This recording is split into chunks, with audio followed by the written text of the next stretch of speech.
सत नाम भजो सत नाम भजो।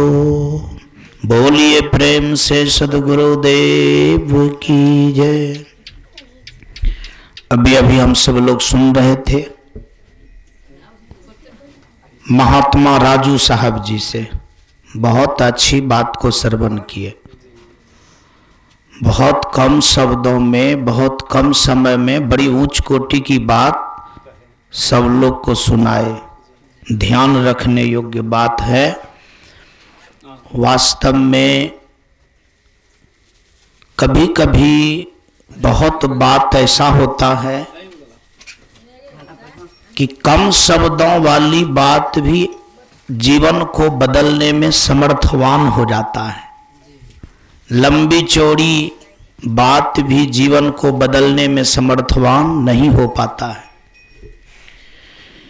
हम सब लोग उनके माध्यम से कहानी सुने, बहुत सुंदर कहानी सुने। उस कहानी से ये पता चला कि मानव जीवन एक ऐसा जीवन है जिस जीवन से लोग ऐसा काम कर सकता है कि जब तक शरीर है तब भी फायदा होगा, मर जाने के बाद भी क्या होगा, फायदा होगा। तब मानव जीवन का कितना बड़ा काम है कि मरने के बाद भी फायदा और जिंदा में भी फायदा।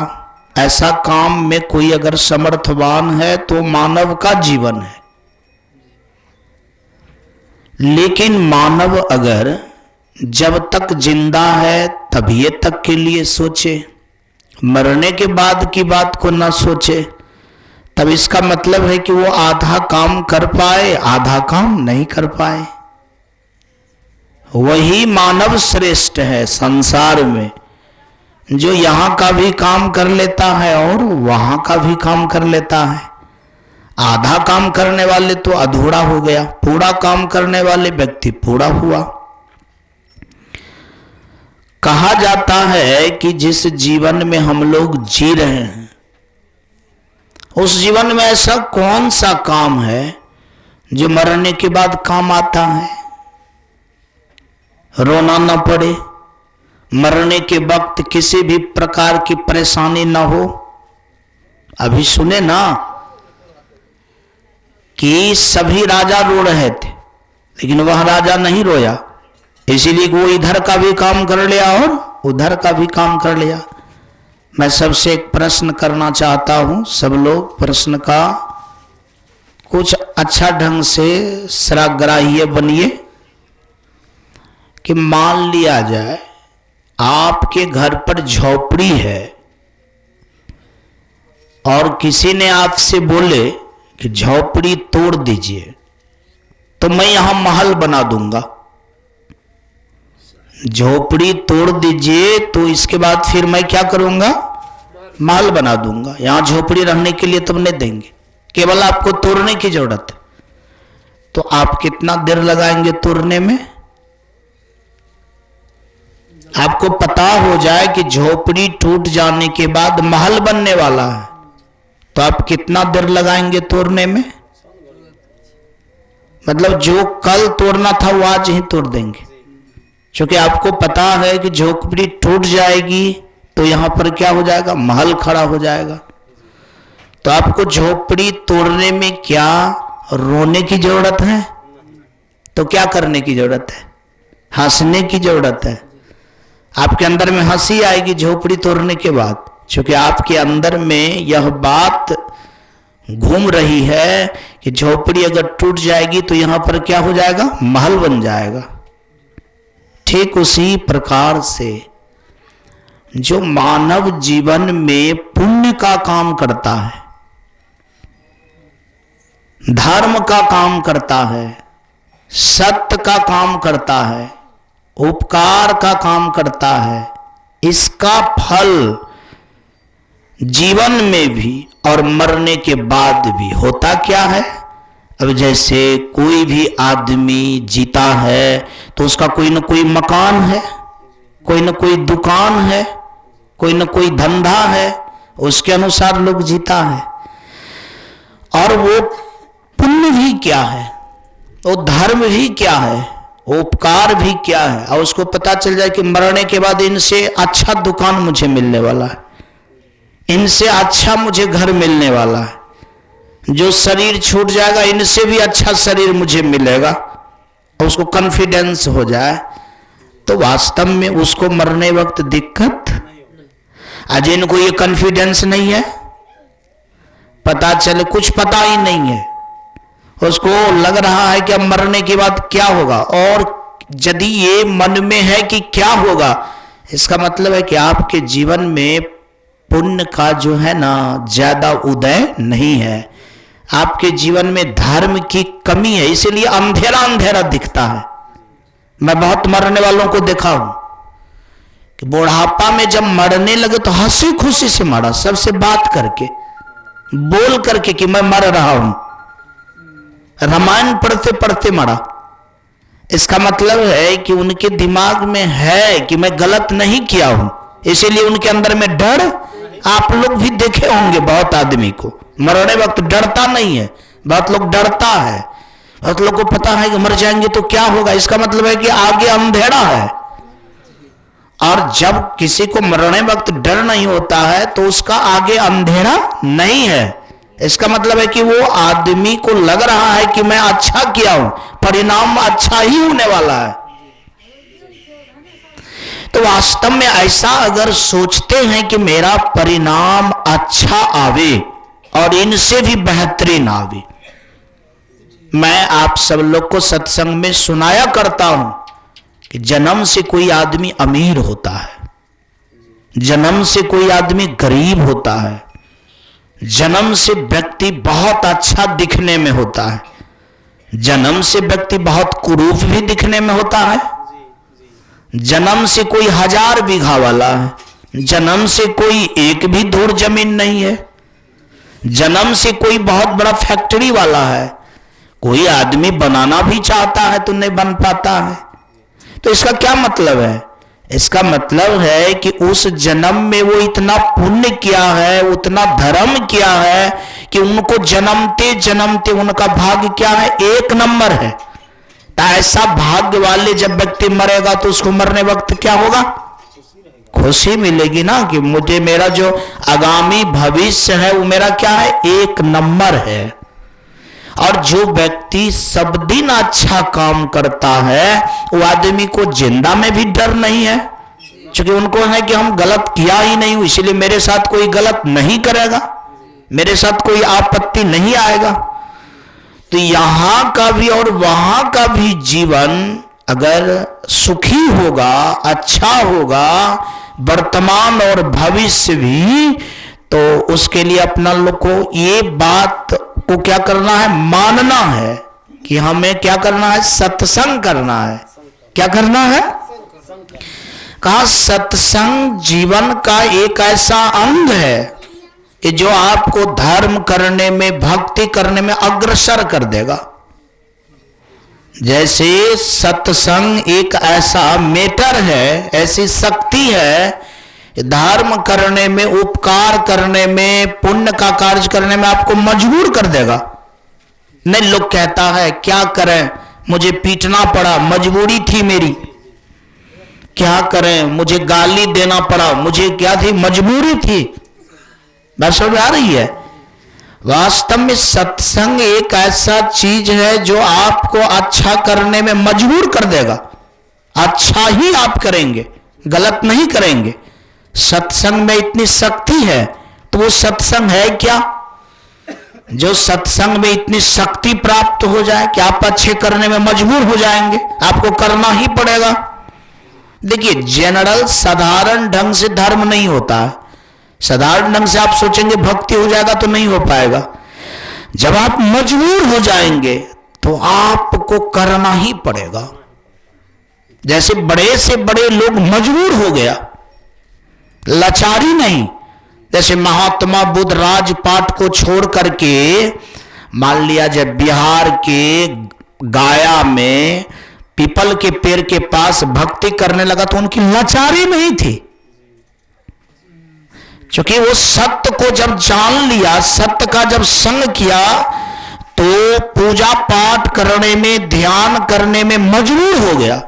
उसको लगा कि जब तक ऐसा नहीं करेंगे तब तक मेरा जीवन क्या हो जाएगा, व्यर्थ हो जाएगा। ऐसा कभी अपना लोग को महसूस नहीं हुआ है कि हम अगर सत्संग नहीं करेंगे, उपकार नहीं करेंगे, धर्म नहीं करेंगे तो मेरा जीवन निरर्थक हो जाएगा? नहीं, ऐसा महसूस नहीं किया हूं।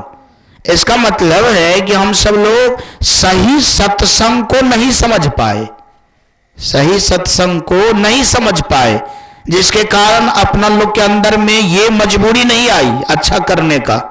ऐसा सोचते हैं चलो कर लिए तो कर लिए, छूट गया तो छूट गया, कोई बात नहीं, मेरा तो काम हो ही रहा है।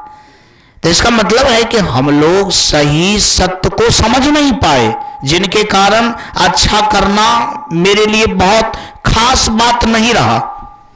आइए वो बात क्या है? वो बात है कि जब अपना लोग सत्य को जान जाएंगे तो वास्तव में सत्य को पकड़ करके सही बात करने में क्या हो जाएंगे, मतलब वो मजबूरी बन जाएगी, करना ही पड़ेगा। वो सत्संग क्या है? वो सत्संग है जैसे जीवन है, जैसे हम लोग का क्या है, जीवन है। अब जीवन है तो जीवन तो सब लोग जीता है, आदमी भी जीता है, कुत्ता भी जीता है, बिल्ली भी जीती है, हाथी भी जीता है, हथनी भी जीती है, बैल भी जीता है, गाय भी जीती है, चींटी भी जीती है, अपना लोग भी जीते हैं। लेकिन दोनों का जीवन अगर सेम हो जाता है तो मानव और पशु में कोई अंतर नहीं रहता है। लेकिन जब समझ में अंतर हो जाता है तो मानव के जीवन में और पशु के जीवन में क्या हो जाता है, अंतर हो जाता है। सब लोग जानते हैं शास्त्र संगत बात के द्वारा कि आत्मा अमर है, आत्मा अमर है, आत्मा अजर है, आत्मा अखंड है, आत्मा नित्य है, आत्मा निराधार है, आत्मा सर्वद्रष्टा है, जीव जो अपना लोक के अंदर है। तो जिसका गुण इतना होगा वो तो संपूर्ण होगा, वो तो पूरा होगा। जिसका गुण अमर होगा, जो नहीं मरेगा, ये पूरा वाला गुण है ना, ये तो अधूरा गुण नहीं हुआ। जो नित्य होगा, सब दिन होगा, ये तो पूरा वाला गुण हुआ। और इसके बाद जो सबके बिना भी रहने में क्या है, सक्षम है, ये तो पूरा वाला गुण हुआ। जो कभी पूरा ना होने वाला नहीं, वो भी पूरा होने वाला गुण है। अब देखिए, बैल भी अपने को शरीर ही समझ करके जीता है और आदमी भी शरीर समझ करके जिए, तो बैल में और आदमी में क्या अंतर होगा? सत्संग का मतलब होता है कि जो सत्य के साथ में जीता है, जो क्या जीता है, सत्य के साथ में जीता है। और सत्य के साथ में जीने का मतलब ये हुआ कि वास्तव में मेरे जीवन में जीव सत्य है, जीव क्या है, सत्य है, और मैं जीव के साथ में जीता हूं। इसीलिए मैं महसूस करता हूं कि मैं पूर्ण हूं, मैं पूरा हूं, मैं नित्य हूं, मैं सब दिन हूं। शरीर से संबंधित बात सब दिन रहने वाला नहीं है, शरीर से संबंधित बात मैं नहीं हूं। तो वास्तव में जब वो पूरा हो जाएगा तो अधूरा में क्यों फंसेगा वो? जब उसका जीवन पूरा हो जाएगा तो चोरी करने में क्यों फंसेगा? चोरी तो वो करता है जो अधूरा होता है, चोरी तो वो करता है जो अधूरा होता है, पूरा नहीं है। बेविचार तो वो करता है जो अधूरा है, पूरा नहीं होगा, है? लेकिन जो सत्य को समझ जाएगा और ये भी जान जाएगा कि मैं पूरा हूं, मैं मरने वाला नहीं हूं, मैं पवित्र हूं, मैं अच्छा हूं, अब इनसे अच्छा संसार में कोई चीज ही नहीं है। मतलब जीव से बड़ा परमार्थिक सत्ता यह संसार में कोई नहीं है, ये सबसे बड़ा सत्ता है। और जब ये सत्ता में लोग जिएगा तो वास्तव में वो आदमी चोरी क्यों करेगा, वो आदमी बेविचार क्यों करेगा, वो आदमी झूठ क्यों बोलेगा, वो आदमी किसी का गला क्यों काटेगा, वो मांस मछली क्यों खाएगा, वो आदमी इधर उधर का काम क्यों करेगा? वो तो आदमी जब भी करेगा तो अच्छा काम करेगा। एक होता अच्छा में भी अच्छा काम, कि भाई हम अधूरा के पक्ष में क्यों रहें, हम पूरा के पक्ष में जिएंगे। जैसे महात्मा बुद्ध राजपाट को छोड़ करके पूरा के पक्ष में जी रहा है, आंख बंद करके वो कहां चला गया, जीव के पास चला गया कि मैं जीव हूं तो काहे झंझट में मैं पड़ूं, मैं जब जीव हूं तो मैं गलत सलत क्यों करूं। हमारे पिताजी कहते हैं कि राजा बनो राज चलो, ये सब चीज करने की मुझे क्या जरूरत है, झूठे टेम्पोरी। आज राजा रहेंगे, 10-20 साल के बाद मर जाएंगे, फिर राजो छूट जाएगा, मेरा जीव वाला भी सत्ता छूट जाएगा, नहीं मैं यहां का रहूंगा ना मैं वहां का रहूंगा। सो नहीं तो हम पूजा क्यों ना करें, हम अपने जो मैं हूं सो बन करके हम क्यों ना रहें, कि जो नहीं हूं हम बने क्यों। बात समझ आ रही है।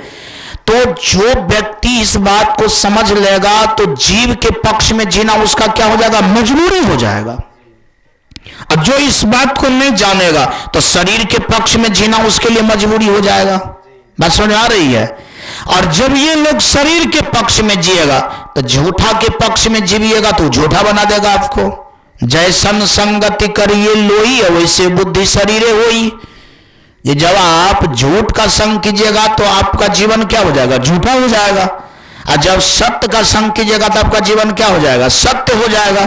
और जो व्यक्ति सत्य होगा उनसे क्या होगा, पूर्ण आदमी से उपकारे न होगा। अभी जो स्वयं पूरा है, किसी से लेना ही नहीं है, तब तो कुछ करेगा तो दूसरे के लिए ही न करेगा, उपकारे करेगा वो। और जो ही उपकार करेगा, जैसे वो बोलेगा भी तो पूरा बात बोलेगा। जैसे मैं बोल रहा हूं, अभी आप लोग सुन रहे हैं, इनसे आप थोड़े अधूरा हो रहे हैं। ये बात जो निकल रही है, ये बात निकलने से, सुनने से क्या हो रहे हैं, अपना लोग समझ रहे हैं। असत्य से सत्य की ओर जा रहे हैं, असत्य की बातों से सत्य की ओर बढ़ रहे हैं। तो इस कार्य का नाम क्या हुआ, पुण्य हुआ। इस कार्य का नाम क्या हुआ, धर्म हुआ। इस कार्य का नाम क्या हुआ, कार्य हुआ। जो व्यक्ति इस कार्य को अच्छे ढंग से करेंगे, करवाएंगे, तो उसके जीवन से क्या होगा, पुण्य ही तो होगा। जैसे मैं अभी बोल रहा हूं तो ये बोलने से मुझे क्या होगा, पुण्य होगा। ये जो मैं अभी बोल रहा हूं इनसे क्या होगा, धर्म होगा। अभी जो मैं बोल रहा हूं ये क्या है, धर्म तो है। जब सब लोग इस बात को सुन करके धार्मिक बनेगा तो हम धर्म कर रहे हैं। यदि ये बात बोलने से सब आदमी का जीवन बदलेगा तो बोलने से मुझे पुण्य मिलेगा। बस समझ आ रही है। तो उसी तरह से जब व्यक्ति सही बात को समझ लेता है और सही के संग पकड़ लेता है तो उनसे सही काम होना क्या हो जाता है, जरूरी हो जाता। अब उनको सही काम के बिना मन ही नहीं लगेगा। जैसे अपना लोग शरीर समझते हैं तो शरीर से संबंधित काम बिना मन नहीं लगता है। जैसे हमारे ये साहब जी थे, 2 बजे मेरे पास आए, ये बोले नहीं हमको जाने दीजिए, अभी नहीं बैठने का मुझे फुर्सत है। तो मान लिया जाए पारिवारिक जीवन है तो कुछ ना कुछ तो करना पड़ेगा। मेरा ये कहने का अर्थ ही नहीं है कि काम नहीं करना चाहिए, लेकिन काम करना चाहिए, लेकिन सत्य के साथ काम करना चाहिए। हम हैंडलिंग करेंगे सत्य बन करके, मतलब हम शरीर को भी खाने के लिए देंगे तो सत्य बन करके देंगे, हम जीव बन करके इनको भोजन देंगे। जैसे मालिक बन करके भी हम खाने के लिए दे सकते हैं तो नौकर बन करके भी दिया जाता है खाने के लिए। तो जब ये आप जीव बन करके शरीर को पालिएगा तो शरीर आपका सत्य में जीवन जिएगा। और शरीर के तरफ से अगर जीविएगा तो आत्मा का को भी अपना लोग बढ़िया जगह नहीं दे पाएंगे। क्योंकि असत्य के साथ अगर जब ये समझौता होगा तो सत्य का जो है कोई मतलब वहां पर उसका कोई वैल्यू उतना रह नहीं जाता है। क्योंकि असत्य आदमी जो होता है, सत्य आदमी का वैल्यू क्या करता है, नहीं देता है। तो जब ये हम असत्य के पक्ष में जिएंगे तो सत्य का वैल्यू क्या हो जाएगा, कम जाएगा। लेकिन सही जो आदमी है वो सबका वैल्यू देता है। सही आदमी जो है वो सबका वैल्यू देता है। जैसे जीव पक्ष में हो जाएंगे तो जीव के बिना शरीर थोड़े रहता है। जीव भी सोचेगा कि नहीं शरीर को ये चाहिए, शरीर को ये चाहिए, शरीर को ये बात चाहिए। बात समझ में आ रही है। लेकिन चाहिए कैसे, सत्य हो करके। मतलब हर एक चीज उसका क्या हो जाएगा, सत्य हो जाएगा, बढ़िया हो जाएगा। और जब ये बढ़िया होगा तो वास्तव में यहां का भी जीवन बढ़िया हो जाएगा और वहां का भी जीवन उसका क्या हो जाएगा, बढ़िया हो जाएगा। तो जीवन तो जीता है सब, लेकिन जीवन जीने में क्या है, तरीका है। यदि यहां और वहां का भी जीवन बढ़िया बनाना चाहते हैं तो अपना लोग को सत्य पक्ष में क्या करना पड़ेगा, आ जाना पड़ेगा। क्या करना पड़ेगा, आ जाना पड़ेगा, मतलब जीव के पक्ष में। और जीव के पक्ष में आने के बाद एक बात होती है, वो क्या होती है कि जब जीव के पक्ष में आ जाएंगे तो आपको पता चलेगा कि दुनिया का जितना भी जीव है सब एक है। सब क्या है, दुनिया का जितना भी जीव है, चाहे चींटी का जीव हो, चाहे बिल्ली का जीव हो, चाहे आदमी का जीव हो, चाहे हाथी का जीव हो, सब जीव जो है वो क्या है, एक है। जैसा जीव अपना लोक में है वैसा जीव उसमें भी है, मतलब जीव जीव में कोई अंतर। इसी बात को कबीर साहब ने कहा, क्या कहा, कहा आरती कीजिए आत्म पूजा सतपुरुष की और न दो जाओ, परम प्रकाश दीप उजियारा घट घट देखो प्राण पियारा। बात समझ में आई? देखिए कबीर साहब इशारा करते हैं, कहा परम प्रकाश को उजागर कीजिए, परम प्रकाश को देखिए, परम प्रकाश के साथ घट घट देखो प्राण प्यारा। घट घट मतलब जितना भी शरीर है संसार में सबके अंदर अपने प्राण के ही मतलब तरह आप जो है दूसरे प्राण को भी प्यारा समझिए। किसमें? परम प्रकाश में। किस प्रकाश में? अपना लोग को तो सब दिन प्रकाश में रहने का आदत है, परम प्रकाश में तो रहने की आदत है नहीं, खाली प्रकाश में रहने का आदत। बॉल नहीं बढ़ता है तो झंझट है, दीप नहीं जलती है तो झंझट है, लेकिन परम प्रकाश नहीं जलता है तो इसके लिए अपना लोग को कोई झंझट नहीं है। तो आदमी भी आता तो बैलो बकरी सब जो है प्रकाशे में रहता है, अपना लोग रहता है बॉल सब में, तो वो भी तो बॉले में रहता है। तो आदमी बनने के लिए क्या चाहिए? परम प्रकाश चाहिए। क्या चाहिए? तब दीपक के प्रकाश में तो वो भी रहता है, नहीं रहता है। व्यापार अभी जल रही है यहाँ पर, तो व्यापार में तो सब है। तो ये प्रकाश में रहना कोई खास बड़ी बात नहीं है। मतलब जिस घर में मेरा ख्याल है कि बल्ब जलती है तो गिरगिटो तो वही प्रकाश में रहता है, उस घर का तो सब मच्छर उसी प्रकाश में रहता है, नहीं रहता है। तो मेरा कहने का तात्पर्य है कि ये बड़ी बात नहीं है, बड़ी बात है कि हम लोग के अंदर में परम प्रकाश होनी चाहिए। परम प्रकाश, जैसे प्रकाश में ये दिखेगा कि वो आदमी ये अलग है, वो आदमी अलग है, वो आदमी अलग। बात समझ में आ रही है? ये दिखेगा प्रकाश में, ये दिखेगा कि वो मेहमान जी है उस टोला से आए हैं। बात समझ में आ रही है? ये दिखेगा कि नहीं ये शिवन बाबू का ये बड़ा भाई है, ऐसे दिखेगा। ये दिखेगा कि ये बाबू मतलब बगल से आए हुए हैं। क्या नाम है आपका? भूल गए। निर्मल जी। देखिए निर्मल मतलब ये सब अलग अलग दिखता है, ये प्रकाश का काम है। परम प्रकाश का काम क्या है? परम प्रकाश का काम है कि नहीं सब के अंदर में जो जीव है वो सब एक है। ये कौन प्रकाश से दिखता है? परम प्रकाश से। कहते अंतर हुआ प्रकाश में और परम प्रकाश में कि प्रकाश में ही दिखता है कि सब लोग बकरी बैल अलग अलग है, अब परम प्रकाश में दिखता है कि नहीं सब के अंदर में जो जीव है वो सब क्या है? एक ही है। जैसा मेरा जीव है वैसा ही उनका भी जीव है। बात समझ आ रही है? अब देखिए अब प्रकाश में तो झगड़ा हो सकता है कि भाई हो सकता है कि आपके नजर में आ जाए ये मेरा दुश्मन है तो एक लाठी चल जाएगा, दो चार गाली गुस्सा चल सकता है। मान लिया था यहाँ पर बैठा है, हो सकता है किसी के मन में चलता होगा वो तो फलनमा हमारा दुश्मन है, तो तोरो तर झगड़ा होता होगा, क्योंकि प्रकाश में आपने क्या किए इस आंख से देख लिए। लेकिन अगर परम प्रकाश हो जाएगा तब आपको पता चलेगा कि सब तो एक के हैं। जब एक हो जाएगा दूर अविन करेगा, झगड़ा कैसे होगा? झगड़ा कैसे होगा? अब जब एक के हैं तो अकेला आदमी किसको गाली देगा? जब एक ही है तो के किसको ठकेगा? निर्मल जी, जब एक ही है तो के किसके घर में चोरी करेगा? बस समझ में आ रही है? तो वास्तव में जब यहां के भी जीवन और वहां के जीवन को भी ठीक करना चाहते हैं तो खाली मरकरी बॉल लगाने से नहीं होगा। खाली मरकरी बॉल अगरबत्ती जलाने से तब वो धर्म, मतलब ये दीप कितना आप जलाइएगा, घी का जलाएं आखरवा तेल का जलाएं, तो इसमें तो अलग अलग दिखलाई देगा। लेकिन जो प्रकाश में धर्म होगा, जिस प्रकाश में उपकार होगा, जिस प्रकाश में सत्संग होगा, वो प्रकाश तो परम प्रकाश है। क्या है? परम प्रकाश है। तो बिना परम प्रकाश के व्यवस्था से सत्संग संभव नहीं है, और बिना सत्संग का धर्म कर्म आपसे अच्छा होगा ही नहीं।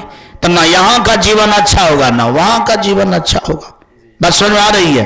अब जैसे मान लिया जाए बड़े बड़े आदमी सब धन सब में लगा देता है, जैसे सब महात्मा सब क्या करता है, आश्रम बना देता है। आश्रम बना दुनिया के सब आदमी का, आश्रम बना दुनिया के सब आदमी। आश्रम कैसे बना? आश्रम कौन प्रकाश में बना? परम प्रकाश से। जब तक उनके अंदर में परम प्रकाश नहीं आया तब तक आश्रम बनेगा? आश्रम जो इतना बड़ा बड़ा आप जो देख रहे हैं, हजार हजार एकड़ का, अरब खरब सबका जो बनाता है बाबा सब, तो बाबा सब का दिमाग क्या है? खत्म है। आप बेसी चालाक हैं कि आप अपने लिए बनाते हो, सबके लिए बनाता है। और सबके लिए कैसे बनाया? अरे कौन कारण से बनाया? मजबूरी है। जैसे आप एकदम पूरा बनाते वैसे वो भी बनाते रहता है। वो परम प्रकाश में जी रहा है। कौन प्रकाश में जी रहा है? इसीलिए वो आश्रम बनाता है। वो क्या बनाता है? आश्रम, मुसाफिर खाना बनाता है, वो हॉस्पिटल बनाता है। इनसे क्या है तो सब जीव तो एक जैसा हो, इसीलिए सबका क्या होगा? कल्याण होगा। सबका क्या होगा? जी। आज भी अपना लोग को जो सुखी अनुभव कर रहे हैं, ये परमे प्रकाश वाले आदमी का देन है। आज मान लिया जाए ये जो अच्छा से अच्छा किस्म चीज जो अपना लोग देख रहे हैं, ये वैसे नहीं बना है, बड़ा दिग्गज से दिग्गज आदमी से बना है। जैसे मोबाइल किसने बनाया? मोबाइल सोचा ना कि भाई मोबाइल बनाएंगे तो सब आदमी मोबाइल से गपशप करेगा, सब आदमी के विषय में सोचा ना। यदि साधारण आदमी दिया बाती के अगर सानिध्य में रहने वाला होगा तो उनको ईर्ष्या होता, काहे बना देंगे झूठे, सब लोग गप करेगा, इससे अच्छा बने भी नहीं करेंगे। बात समझ आ रही है? छोटा छोटा लोग के पास में ये होता है, फलना यदि बढ़िया हो जाएगा तब तो काम खराब हो जाएगा। तो मोबाइल बनाने वाले का कितना परम प्रकाश अच्छा है कि मोबाइल बना देंगे तो सब आदमी हाथ में लेकर के क्या करेगा? गप सप करेगा। बस हो जा रही है? इतना जो सुंदर सोच हुआ ये किनके बदौलत हुआ? परम प्रकाश के अनुसार हुआ। तब जाकर के आज इतना बढ़िया बढ़िया मोबाइल अपना लोग के हाथ में है।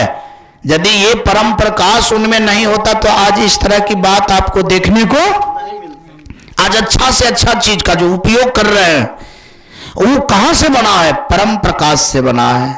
जैसे कोई ट्रेन बनाया तो पता चला ना कि ट्रेन बना देंगे तो सब आदमी क्या करेगा? चढ़ेगा, सब आदमी को खुशी मिलेगी।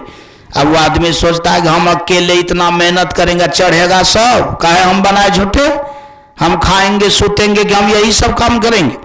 जैसे अपना लोग के अंदर में होता है कि फलना को हम सहयोग क्यों करें झूठे, हम इससे अच्छा सो जाएंगे, हम दूसरे को मदद करने के लिए नहीं जाएंगे। लेकिन जो आदमी था कि हम ट्रेन बनाएंगे तो पूरे विश्व का लोग चढ़ेगा, सब आदमी को क्या मिलेगा? सुख। ये कौन प्रकाश से देखा हो?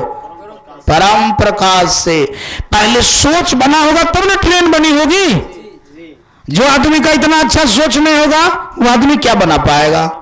और जिनका परम प्रकाश होगा वही आदमी काबिल होगा, वही आदमी क्या होगा? काबिल होगा। आपके भी अंदर में परम प्रकाश होगा, तब जाकर के आप भी क्या हो जाएंगे, काबिल होंगे। और जब आप काबिल होंगे तब आपसे क्या होगा, धर्म होगा, कर्म होगा, सुंदर विचार होगा। उस जीवन से यहाँ का भी जीवन अच्छा होता है, वहां का भी जीवन अच्छा होता है। बस समझ आ रही है? इसीलिए मैं करवत प्रार्थना करता हूं कि अपना लोग को कैसे जीना है, मतलब सत्य में जीना है। कैसे जीना है? हाँ, सत्य में जीना है। मैं आपको बहुत अच्छी बात सुना रहा हूं। एक बार भगवान कृष्ण को भगवान के पिताजी वासुदेव जी महाराज बोले, बेटा तुम भगवान है। तुम क्या है? हाँ, पिताजी बोले तुम भगवान है, तुम्हारे जैसा भगवान अब दुनिया में कोई नहीं है। तुम ही संसार बनाया है, तुम ही संसार में भी रहता है। तो वास्तव में भगवान कृष्ण बोले, पिताजी बात तो सही है, लेकिन बात इतना ही सही नहीं है। कहा तब कितना सही है? कहा पिताजी भगवान आप भी हैं, भगवान मेरे भाई भी हैं, भगवान मैं भी हूं, भगवान द्वारिका के भी सब लोग हैं, और भगवान चराचर का जितना प्राणी है वो सब है। बोलिए प्रेम से सद्गुरुदेव की। इसका मतलब है कि भगवान सब है। भगवान क्या है? अब भगवान सब है तो सब है तो सब माने क्या हुआ? भगवान जब सब है तब तो चोरों भगवान है, तो चोरी क्यों करता है? सवाल पैदा होगा ना कि भगवान चराचर में सब प्राणी है, मतलब बिल्लियों है तो मूसा क्यों खाती है वो? सवाल खड़ा होगा ना कि जब भगवान मान लिया जाए शेर है तो फिर वो जो है एक दूसरे कुत्ता को क्यों खदेड़ करके खा जाता है? वो जो है क्या कहते हैं, बड़े बड़े जीव जंतु सबको खोजते रहता है, हाथी को भी मार देता है। क्यों? जब भगवान है तो उसको नहीं मारना चाहिए। लेकिन आखिर किसको देख करके कहा कि सब भगवान है? क्योंकि भगवान होगा तो उनमें परम प्रकाश होगा। बात समझ आ रही है? भगवान होगा तो उसमें खाली प्रकाश नहीं होगा, उनमें क्या होगा? परम प्रकाश होगा। तब परम प्रकाश होने के बाद क्या दिखलाई देता है? शरीर नहीं दिखलाई देता है, खाली प्राण दिखलाई देता है। घट घट देखो प्राण प्यारा। कबीर साहब कौन चीज कहा देखने के लिए? तन मन कहा देखने के लिए। क्या कहा देखने के लिए? जो उसमें प्राण है। इसका मतलब है कि परम प्रकाश एक तरह से एक्सरे मशीन है। जैसे एक्सरे में लोग जब जाता है तो मांस का फोटो नहीं आता, खाली हड्डी निकलता है कि कहां पर क्या हड्डी है। अब बताइए, जबकि हड्डी के ऊपर में क्या रहता है? मांस। हड्डी के ऊपर में क्या रहता है? मांस। मांस के अंदर में रहती है हड्डी। लेकिन एक्सरे मशीन क्या करता है? मांस का फोटो नहीं लेता है, खाली कौन चीज की फोटो लेता है? हड्डी की। वैसे जब व्यक्ति के अंदर में परम प्रकाश हो जाता है तो वो शरीर दिखलाई किसी को मतलब नहीं देता है, किसी की शरीर, खाली उनका क्या दिखलाई देता है? प्राण। तो भगवान कृष्ण भगवान है तो भगवान वैसे हो गया होगा? भगवान के अंदर में तो कोई खासियत होगी ना। भगवान में क्या खासियत होगी? परम प्रकाश होगा। उस परम प्रकाश होगा तो बिल्ली दिखलाई देता होगा उसको, है? तो क्या दिखलाई देता होगा? उसके जो अंदर में प्राण है वो तो बिल्ली शरीर से ना है, कर्म के कारण है। किस कारण से है? वो बिल्ली क्यों बन गई? इसका मतलब है कि वो भी किसी को, मनुष्य जब होगा तो वो भी किसी को खाती होगी, खाता होगा। बस हो जा रही है। कहे तो उसके अंदर में परम प्रकाश नहीं होगा। अरे भाई, मतलब बिल्ली जो बन गई वो कर्म से न बनी, तो मनुष्य जब होगा तो उसको परम प्रकाश जीवन में नहीं होगा, इसीलिए वो एक दूसरे को पराया समझता होगा। बस हो जा रही है। इसलिए बकरी काट करके खाता होगा और कुछ करता होगा, अंडा फोड़ता होगा। बस हो जा रही है। अब परम प्रकाश रहता तो सबको एक समझती, तो वो बिल्ली का शरीर उसको नहीं मिलता। तो इसका मतलब है कि कर्म खराब हुआ तो क्या हो गया? वो बिल्ली हो गई। किस कारण से हो गई? परम प्रकाश नहीं था। लेकिन परम प्रकाश में भगवान देखते हो तो कर्म के कारण बिल्ली है, लेकिन अंदर में तो प्राण एक ही है। बस समझ आ रही है। तो अपना लोग को क्या बनना है आगे चल करके? बिल्ली तो नहीं बन जाना है, क्या बन जाना है? शेर तो नहीं बन जाना है। क्योंकि परम प्रकाश नहीं होगा तो सब आदमी को तो एक समझेंगे नहीं, चराचर प्राणी को तो एक समझेंगे नहीं, एक नहीं समझेंगे तो दूजा भाव करेंगे। क्या करेंगे?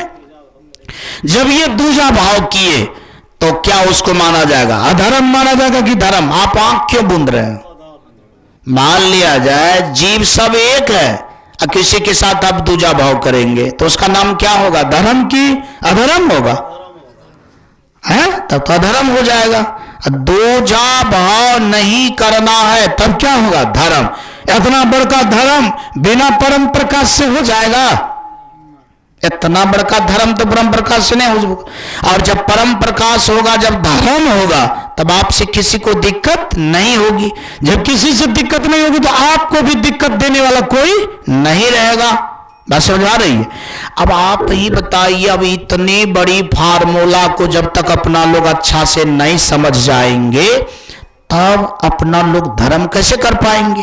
और जब धर्म ही नहीं कर पाएंगे, भक्ति ही नहीं कर पाएंगे, सत्संग ही नहीं कर पाएंगे, तो ऊपर से खाली सत्संग करने से क्या होगा?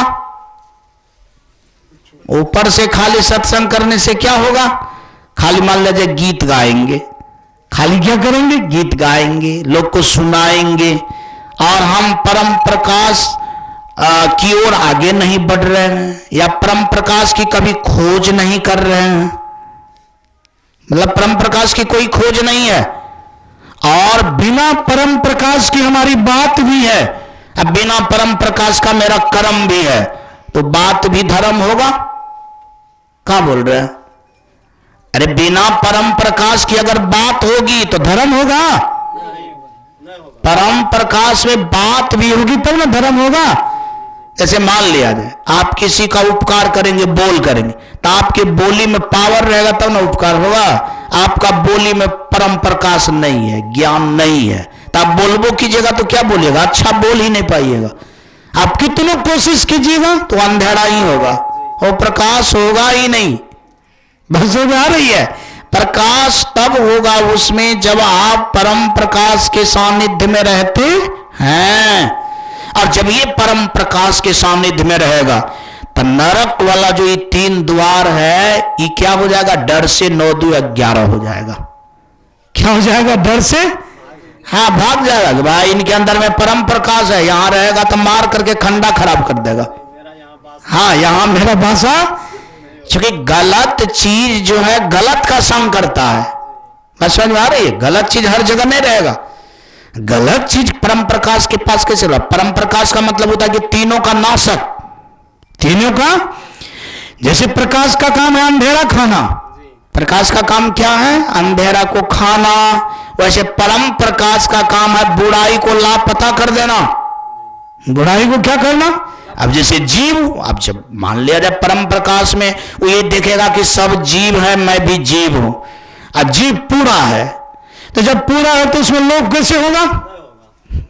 बात बिल्कुल मतलब सत्य के सानिध्य में हुए। लोभ तो शरीर में वास करेगा, जीव में वास लोभ नहीं करता है। जैसे परम प्रकाश में शरीर दिखलाई नहीं देता है, जीव ही दिखलाई देता है, तो फिर वहां पर ये तीनों चीज रहेगा कहां? ना समझ आ रही है? तीनों चीज रहेगा ही नहीं। इसका मतलब है कि वास्तव में किसी नीतिकार ने लिखा है सही, लिखा है सही, लेकिन उनके लिए यह बात सत्य है जो शरीरेठों में जीता है, जिनके पास में परम प्रकाश नहीं है। मान लिया जाए नीतिकार के द्वारा अगर जान भी लेगा कि काम क्रोध लोभ नरक का द्वार है, अब परम प्रकाश की बात वो जानेगा ही नहीं, तो क्या हो जाएगा? जानने से हट जाएगा। क्या जानने से हट जाएगा? क्योंकि सब आदमी जानता है कि चोरी करना पाप है, फिर भी चोरी करता है। सब आदमी जानता है कि सत्य बोलना या झूठ बोलना पाप है, फिर भी झूठ बोलता है। इसका मतलब है कि केवल ये बात से ये बात नहीं हटेगा। जब एक बात आएगी कि परम प्रकाश के सानिध्य में अगर आएंगे तो ये बात आप नहीं भी जानेंगे तो क्या हो जाएगा? हट जाएगा। क्या हो जाएगा? बाबू सब जैसे मान लीजिए दीप जलाएंगे, आप अंधेरा को नापने की जरूरत आपको नहीं है, कितना लंबाई चौड़ा है, ऑटोमेटिक वो अंधेरा क्या हो जाएगा, खत्म हो जाएगा। ठीक उसी तरह से परम प्रकाश के सानिध्य में ये सब बातों की कोई अस्तित्व ही नहीं रहेगा, वो लुप्त हो जाएगा, खत्म हो जाएगा। और जब ये वो खत्म होगा तो नरक सबका दरवाजा ही नहीं रहेगा, तब घुसिएगा कैसे? नरक का दरवाजा नहीं रहेगा तो उसका उल्टा स्वर्ग का दरवाजा हो जाएगा। बस समझ आ रही है? दुख नहीं रहेगा तो सुख रहेगा।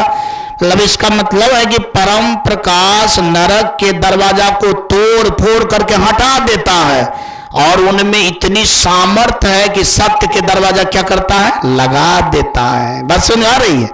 हम पूछते हैं डॉक्टर क्या करता है? डॉक्टर करता है कि पेट को फाड़ देता है, बीमारी को काट करके निकाल देता है, फिर सिलाई कर देता है, आदमी ठीक हो जाता है। जब इतना एक डॉक्टर का काम हो सकता है तो सत्य कोई डॉक्टर से थोड़े कमजोर है? सत्य तो सत्य है, परम प्रकाश तो डॉक्टरों का डॉक्टर है। बस समझ आ रही है? जब ये आपको उस डॉक्टर से पल्ला पड़ेगा, जब ये आप उस चीज को अनुभव करेंगे, आपको लगेगा कि भाई जिस चीज को हम जान रहे थे उसको अब जानने की भी जरूरत नहीं है, ऑटोमेटिक वहां आपका फासला एक नंबर हो जाएगा। और जब ये वो फासला आएगा तो वास्तव में आपका डर क्या हो जाएगा, क्या हो जाएगा, समाप्त हो जाएगा। डर यदि रहेगा ही नहीं तो आपका जीवन क्या हो जाएगा, निर्भय। आपका जीवन निर्भय, तब तो जिंदा में आप क्या हो जाएंगे, निर्भय हो जाएंगे। और जब व्यक्ति जिंदा में निर्भय हो जाएगा तो मरने के बाद भी क्या रहेगा, वो निर्भय रहेगा। तो यहां का भी जीवन अगर खुशी करना चाहते हैं, वहां का भी जीवन अगर खुश करना चाहते हैं, तो इसके लिए परम प्रकाश के सानिध्य में, इसीलिए कबीर बाबा ने कहा परम प्रकाश दीप उजियारा, घट घट देखूं प्राण प्यारा। कि जो आदमी परम प्रकाश को उजियार लेता है, यानी उनके जीवन में सब जीव कैसा हो जाता है, एक जैसा हो जाता है। जब ये एक हो जाएगा तो अपने लिए कोई आदमी कोई खराबी नहीं करेगा, तब धर्म का ही खाली बौछार निकलेगा। क्या निकलेगा, धर्म। तब उनके जीवन से धर्म ही होगा। कितनी सुंदर बात, कितनी अच्छी बात है। तो मैंने कहा सब आदमी को क्या करना चाहिए, ऐसे परम प्रकाश को उजागर करना चाहिए। ये परम प्रकाश की जहां बातें होती है, समझिए कि वो सरस्वती की धारा है। क्या है राजू सब लोग? अभी जो ये बात सुन रहे हैं, आप किस धारा में स्नान कर रहे हैं, सरस्वती की धारा में, ज्ञान की धारा में। किस धारा में स्नान कर रहे हैं, ज्ञान की धारा में। आपको लग रहा है कि ऐसा ज्ञान की धारा में जो मैं स्नान कर रहा हूं, ये तीर्थों से भी बढ़कर के तीर्थ है। अभी जो अपना लोग बैठा हूं, वही कोई साधारण तीर्थ में नहीं बैठा हूं, मतलब उस तीर्थ में बैठे हैं जिस तीर्थ में स्नान करने से हमारा इधर का भी जीवन और उधर का भी जीवन क्या हो जाएगा, धन्य धन्य हो जाएगा। और मैं समझता हूं कि जो आदमी सभी प्राणी को अपना समझेगा, तो भगवान भी सोचता हम भी तो सब प्राणी को अपना ही समझते, और ये भी सब प्राणी को क्या करता, अपना ही समझता। तो दोनों में क्या हो जाएगा, रिलेशन। दोनों में क्या हो जाएगा, जो काम भगवान करता है वही काम आप भी कर रहे हैं, तो दोनों आदमी का क्या हो जाएगा, रिलेशन हो जाएगा। भगवान सोचेगा कि नहीं, जो हम करते हैं सो वही भी करता है, तो भगवान आपको क्या करेगा, बुला लेगा। क्या करेगा, बुला लेगा। और जब भगवान आपको बुला लेगा, भगवान के अनुसार अगर फिर आप दुनिया में आइएगा, तो आपको कैसा लग रहा है कि आपका जीवन ऐसा ही होगा? तब भगवान आपको साधारण आदमी बना करके नहीं भेजेगा, क्योंकि आपके अंदर में देख लिया है कि ये सब आदमी को क्या मान रहा है, अपना ही मान रहा है, क्योंकि इनमें परम प्रकाश है। इसीलिए आपका जन्म राजा के ही घर में होगा। किसके घर में होगा?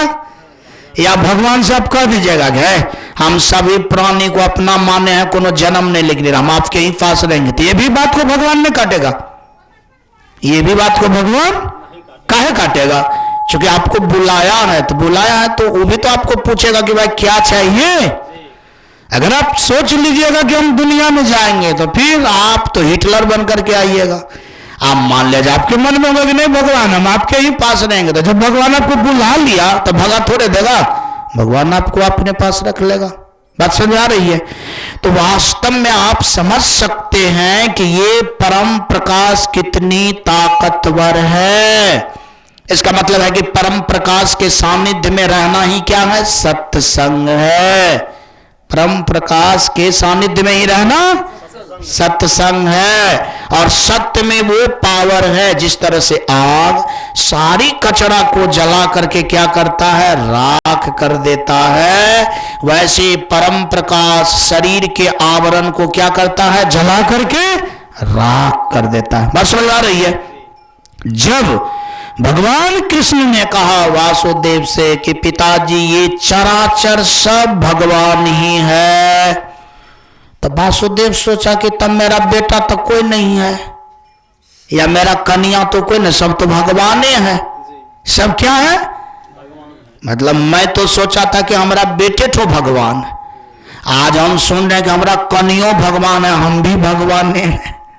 तो इसका मतलब है कि भगवान भगवान से गप किया। अरे इतना दिन पहले सोच रहे थे कि भगवान तो भगवान है, मैं भगवान नहीं हूं, मेरी पत्नी भगवान नहीं है, संसार भगवान नहीं है, और आज वासुदेव को नजर आ रहा है कि संसारे भगवान है।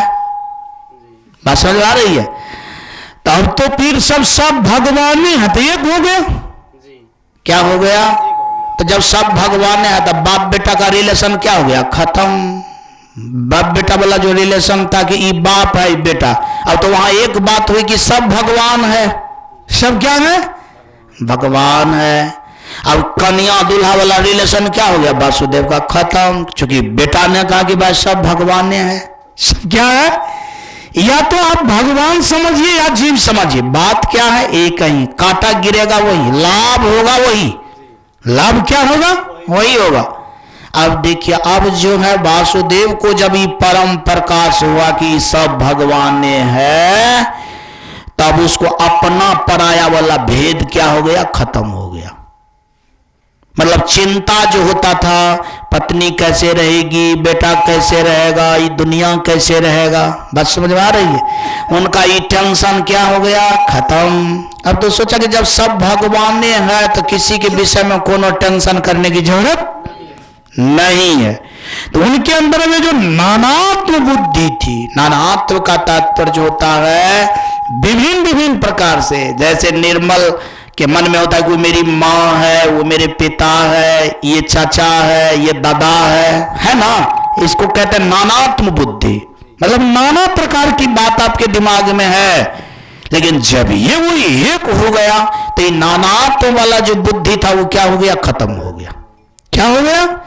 खत्म हो गया। तो इसका मतलब है कि मोह माया भी क्या हो गया? उसका खत्म हो गया। इसका मतलब है कि परम प्रकाश से मोह माया भी क्या हो जाता है? खत्म हो जाता है। देखिए कितनी बड़ी बात। अब सत्संग में देखिए कितना पावर है।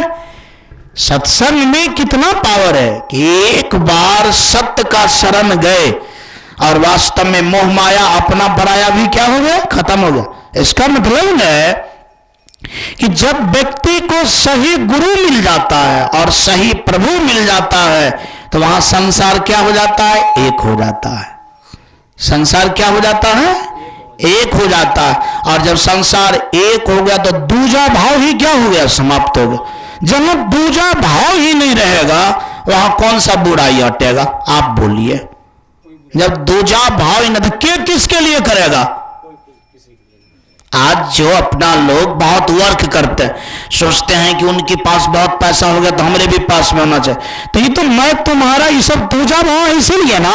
जब दूजा भाव ही समाप्त हो जाएगा तो ऐसा होगा कि जिनके पास है वो तो समझिए मेरे ही पास है। बस बता रही है। या किसी के पास में बड़ा मकान भी है तो वो मेरा ही है, या किसी की झोपड़ी भी है तो वो क्या है? मेरा ही है। या कोई कम भी समझता है तो मेरा ही है, या ज्यादा भी समझता है तो क्या है? मेरा। लेकिन ये बात को वो समझ ले तब तो, लेकिन वो द्वंद्व में काम करे।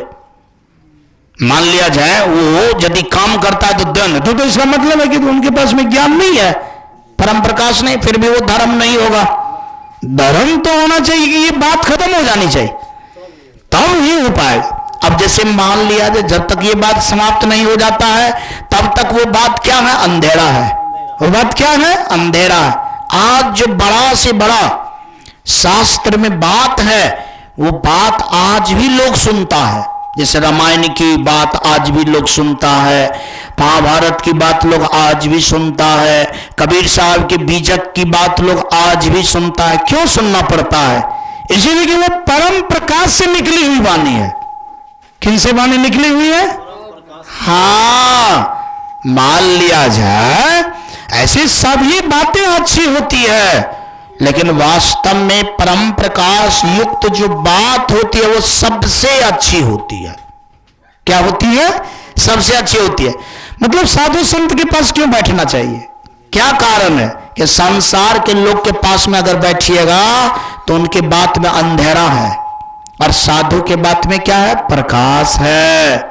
इस साधु के पास में अगर बैठिएगा ना तो आपका परिवार क्या हो जाएगा? प्रकाशित हो जाएगा। प्रकाशित हो जाएगा। बेटा के मन में हो जाएगा कि पिता और हम में कोई अंतर नहीं है, तो बेटा कितना मानेगा? कहां बोल रहे आप लोग?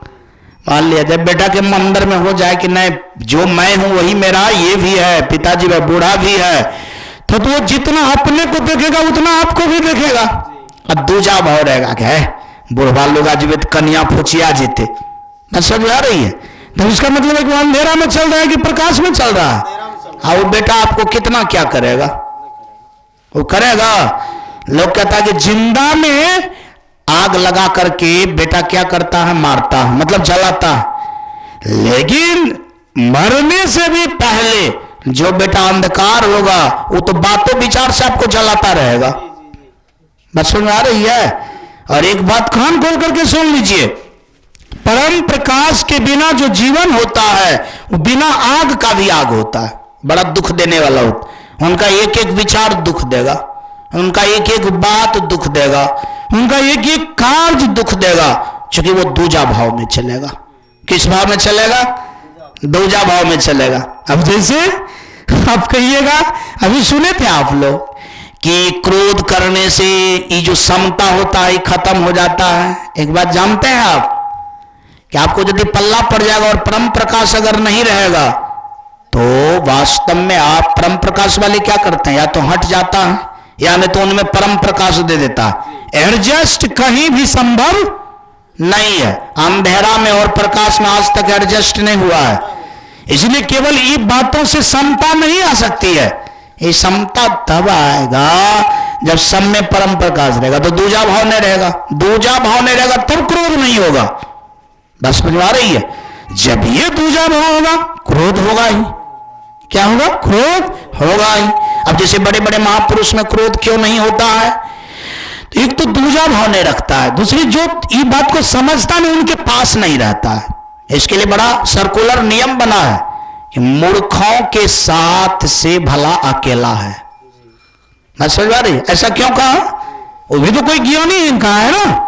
अब जैसे परम प्रकाश वाला बात, अब जैसे कोई आदमी है बगल के और उनमें ये बात हो नहीं रहा है, अब ये नहीं हो रहा है तो वो क्या करेगा? वो अलग हो जाएगा। वो जान जाता है कि यहां पर जो है गाय के घी जो गोबर में हराने से कोई फायदा नहीं है, इसीलिए झंझट नहीं होता, इसलिए क्रोध नहीं होता है।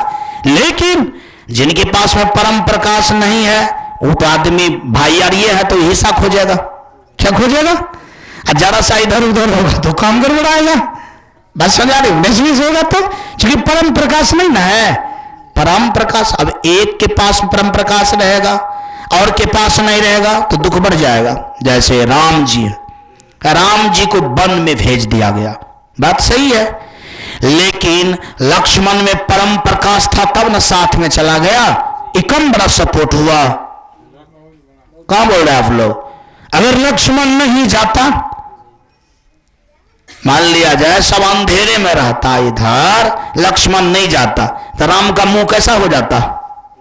ब्रेन में फट जाता उसका। वास्तव में भरत जब गया होगा परम प्रकाश वाला और अपने भाई से कहा कि नहीं भैया तो ही लाला राज हम नहीं लगे, ये परम प्रकाश की बात हुआ ना, तो उनको हो गया होगा ना कि अच्छा कोनो बात नहीं, आप जंगलों में रहबे ना तो कम से कम भरत कह दल के ये बात कितना बड़ा संतोष दिया होगा। क्या बोल रहे हैं आप लोग?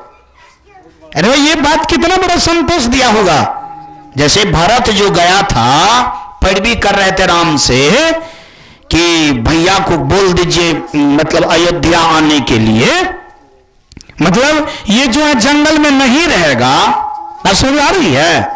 मतलब जंगल में क्यों रहेगा? पिताजी कह दिया तो कह दिया, पिताजी हमको राज दिया हम नहीं लेंगे, हम भाई को देंगे। बात समझ आ रही है? अब देने के लिए सबको रिक्वेस्ट कर रहा है, नहीं दिला दीजिए, नहीं दिला दीजिए। ये परम प्रकाश को राम जी देखा होगा तो संतोष हुआ होगा ना? कहां बोल रहे हैं? अगर ये सब चीज कुछ नहीं दिखता, न भारत का परम प्रकाश दिखता न लक्ष्मण का, तो क्या हाल होता राम का? वास्तव में रामचरितमानस तो पहले बनता ही नहीं। क्या नहीं होता? बनता ही नहीं। वो तो माहौल तैयार किया गया है ना। इस सानिध्य में कभी क्रोध होने की जरूरत ही, तो जो भी क्रोध होने वाला होगा वो भी क्रोध क्या होगा? खत्म हो जाएगा। बात समझ आ रही है? तो वास्तव में ये जो स्ट्रक्चर है ये खाली मतलब ये बात कह देने से थोड़े हो जाएगा। आप क्रोध को कितना मारिएगा? आप कोई गलती कर रहा है और आप कुछ नहीं बोल रहे हैं तो इसका मतलब आप बेवकूफ हैं। आप भाग नहीं रहे, या तो आप उनको परम प्रकाश की ओर मुखारती नहीं कर रहे हैं, या तो वहां से आप निकल नहीं रहे हैं। तो आप क्या चीज हैं? मतलब एक बेवकूफ के पास आपको कुछ नहीं। क्या आप मिट्टी की मूर्ति हैं क्या? क्या मिट्टी की मूर्ति से काम चलने वाला है? मिट्टी की मूर्ति बनने से क्या हो जाएगा? आपको बाबा बैजनाथ का दर्शन थोड़ा हो जाएगा। इसके लिए आपको कैरियर ठीक करना पड़ेगा, इसके लिए आपको समझना पड़ेगा। बात समझ में आ रही है? तो देखिए अब कितनी भारी बात है कि क्रोध को खत्म करने के लिए या तो आप अगले को परम प्रकाश दे दीजिए, या अगर वो होने वाला नहीं है, जैसे मान लिया जाए हमारे कबीर साहब ने कह दिया कि कोयला में अगर आप कहां जा रहे हैं आप? अरे थोड़ा बोलिए प्रेम से सदगुरु देव की। अब जैसे मैं क्या कह रहा था आपसे कि कोयला में यदि आप 5 साबुन लगाइए 1 कुंटल, यानी कोयला उजला नहीं होगा। तो वास्तव में अगर ऐसा ही व्यक्ति से पल्ला पड़ जाए तो आप वहां सानिध्य में बैठे रहिएगा, देखते रहिएगा, तो ये तो गड़बड़ बात हो जाएगी। या तो आप वहां से क्या कीजिए, अलग हो जाइए, या तो होने वाला है तो वो क्या कीजिए, काम। ये 2 काम करने के लिए आएगा, तब आप क्रोध से क्या हो जाइएगा, बच जाइएगा। क्या हो जाइएगा, बच जाइए। क्रोध से बचने का ये उपाय है। ये नहीं कि कोई गलती कर रहा है उनको हम सहते चले, तब उसका नाम भोदू है, बेवकूफ है। बस हो जा रही है। अब जैसे मान लिया जाए रामचरितमानस में राम जी समुद्र के पास गए, समुद्र अच्छी बात को नहीं माना, क्रोध किया। क्या किया? क्रोध किया, और वास्तव में उस बात को मनवाया। अगर नहीं मानता तो हो सकता था दूसरा उपाय, या तो वहां से हट जाता, या नहीं तो फिर दूसरी बात होती है। बस समझ आ रही है? हाँ। अब ये नहीं कि क्रोध नहीं करना चाहिए। अब घर में सब गलती कर रहा है, आप देख रहे हैं, तो उसका क्रोध कर नहीं है, इसका मतलब आप डरपोक हैं, आप डर से परास हैं, आपसे कुछ भी होने जाने वाला नहीं है, आप मर करके भी मरे हुए हैं। बस समझ आ रही है? देखिए बहुत सुंदर बात है कि जब धुंधकारी ने गड़बड़ करना शुरू किया, क्या करना शुरू किया? गड़बड़ करना शुरू किया। तो पहले धुंधकारी बच्चा था तो माँ बाप उसको फटकारता था, पिटाई करता था। लेकिन जब धुंधकारी बड़ा हो गया तो मतलब जब हार जाता है तो लोग रोने लगता है, तो उनके पिताजी रोने लगे। अब 24 घंटा रोता था। तो बड़का भाई था बाबाजी गोकर्ण, क्या था? हाँ बाबाजी था। कहा पिताजी क्यों रोते हैं? कहा बाप रे बाप, हमारा जीवन का तो एक कंटक हो गया, मतलब इस घर में रहा नहीं जाता है। अब जिसे कितना गुस्साएंगे, मारने वाला भी नहीं है, वो मजबूत हो गया है पार्टी। मतलब धुंधकारी आवारा था, गंदा था, इसीलिए उनका जो है आदमी क्या हो गया, पक्ष में बढ़ गया। क्या हो गया था? बढ़ गया था। अब वो बात ही नहीं रखता था। तब रोने की सिवा तो कोई दूसरी बातें नहीं थी। अब कहीं बोलता था तो बात चलता नहीं था। तो गोकर्ण ने कहा पिताजी क्यों चिंता करते हैं, ये शरीर जो है ना हार मांस का बना हुआ है, आपका भी और मेरा भी। धुंधकारी भैया तो ढहले है, उनमें तो कोई परम प्रकाश है ये नहीं है, तो वहां तो समझे वो करेंगे। अपना दोनों बाप पुत्र तो वहां पर गप चलने वाला देखिए कैसे फंडस तैयार होता है। तो गोकर्ण से पूछा आत्मदेव क्या करेंगे बेटा? कहा कि इस शरीर तो मरने वाला है, ये जो अपना पराया जो आप समझ रहे हैं कि वो मेरा बेटा है, ये हमारी पत्नी है, ये हमारा घर है, ये तो जब ये तक शरीर रहेगा तब ये तक ना ये मामला रहेगा। तो आप बेकार के लिए क्यों रो रहे हैं? इससे तो अच्छा है कि लोग मर करके घर से निकलता है। तो पिताजी दोनों बापुत मान लीजिए ना कि आज ये मर गए, जीवे हो गए। जैसे मर करके नहीं जीव निकलता है, वैसे शरीर लेकर के समझेंगे आज जीवे निकल रहा है। अरे शरीर रह जाता है, जीव निकल जाता है, लेकिन सो नहीं, शरीर वो जीवे बन करके निकल जाएंगे। अब भक्ति भजन करके जीवन को धन धन बनाएंगे। बस सुन भाई, तो बताइए तब क्या किया? दोनों पापूत घर से निकल करके चला गया जंगल, तपस्या किया। परम प्रकाश था तब ने मैनेजमेंट कर लिया। अगर परम प्रकाश नहीं रहता तो क्या हो जाता? मैनेजमेंट हो जाता। की कहती है वरना सहती है, रोते रोते प्राण निकल जाता। तो फिर यह भी बात जानना पड़ेगा कि क्रोध नहीं करना चाहिए, लेकिन वो क्रोध होगा कैसे नहीं, उनका जो है नियम है, उसका क्या है नियम है। तो दोनों बापुत मैनेज कर लिया। कौन चीज से मैनेज कर लिया? परम प्रकाश से। कि एक ठो अनहरिया था, एक ठो परम प्रकाश था। कि परम प्रकाश वाला को घर छोड़ना पड़ा ना, क्योंकि आत्मदेव को तो घर छोड़ने का मन नहीं था, घर में रहने का इच्छा था, लेकिन लाचारी छोड़ना पड़ा। क्योंकि एक ठो आवारा पेड़ लग गया कि 100 मन साबुन लगाओ कि 1 किलो साबुन लगाओ, ये कोयला उजला होने वाला नहीं है। देखिए कितनी बड़ी प्राउड बात। तो यहां पर यदि ये कला उनके पास नहीं होता तो क्रोध नहीं होना चाहिए, ये बात नहीं हो पाएगा। देखिए इसका मतलब है कि क्रोध नहीं होना चाहिए। ये गेट अगर बंद हुआ तो परम प्रकाश था तब बंद हुआ, नहीं तो परम प्रकाश के बिना बंद होने की कोई सवाल ही नहीं होता।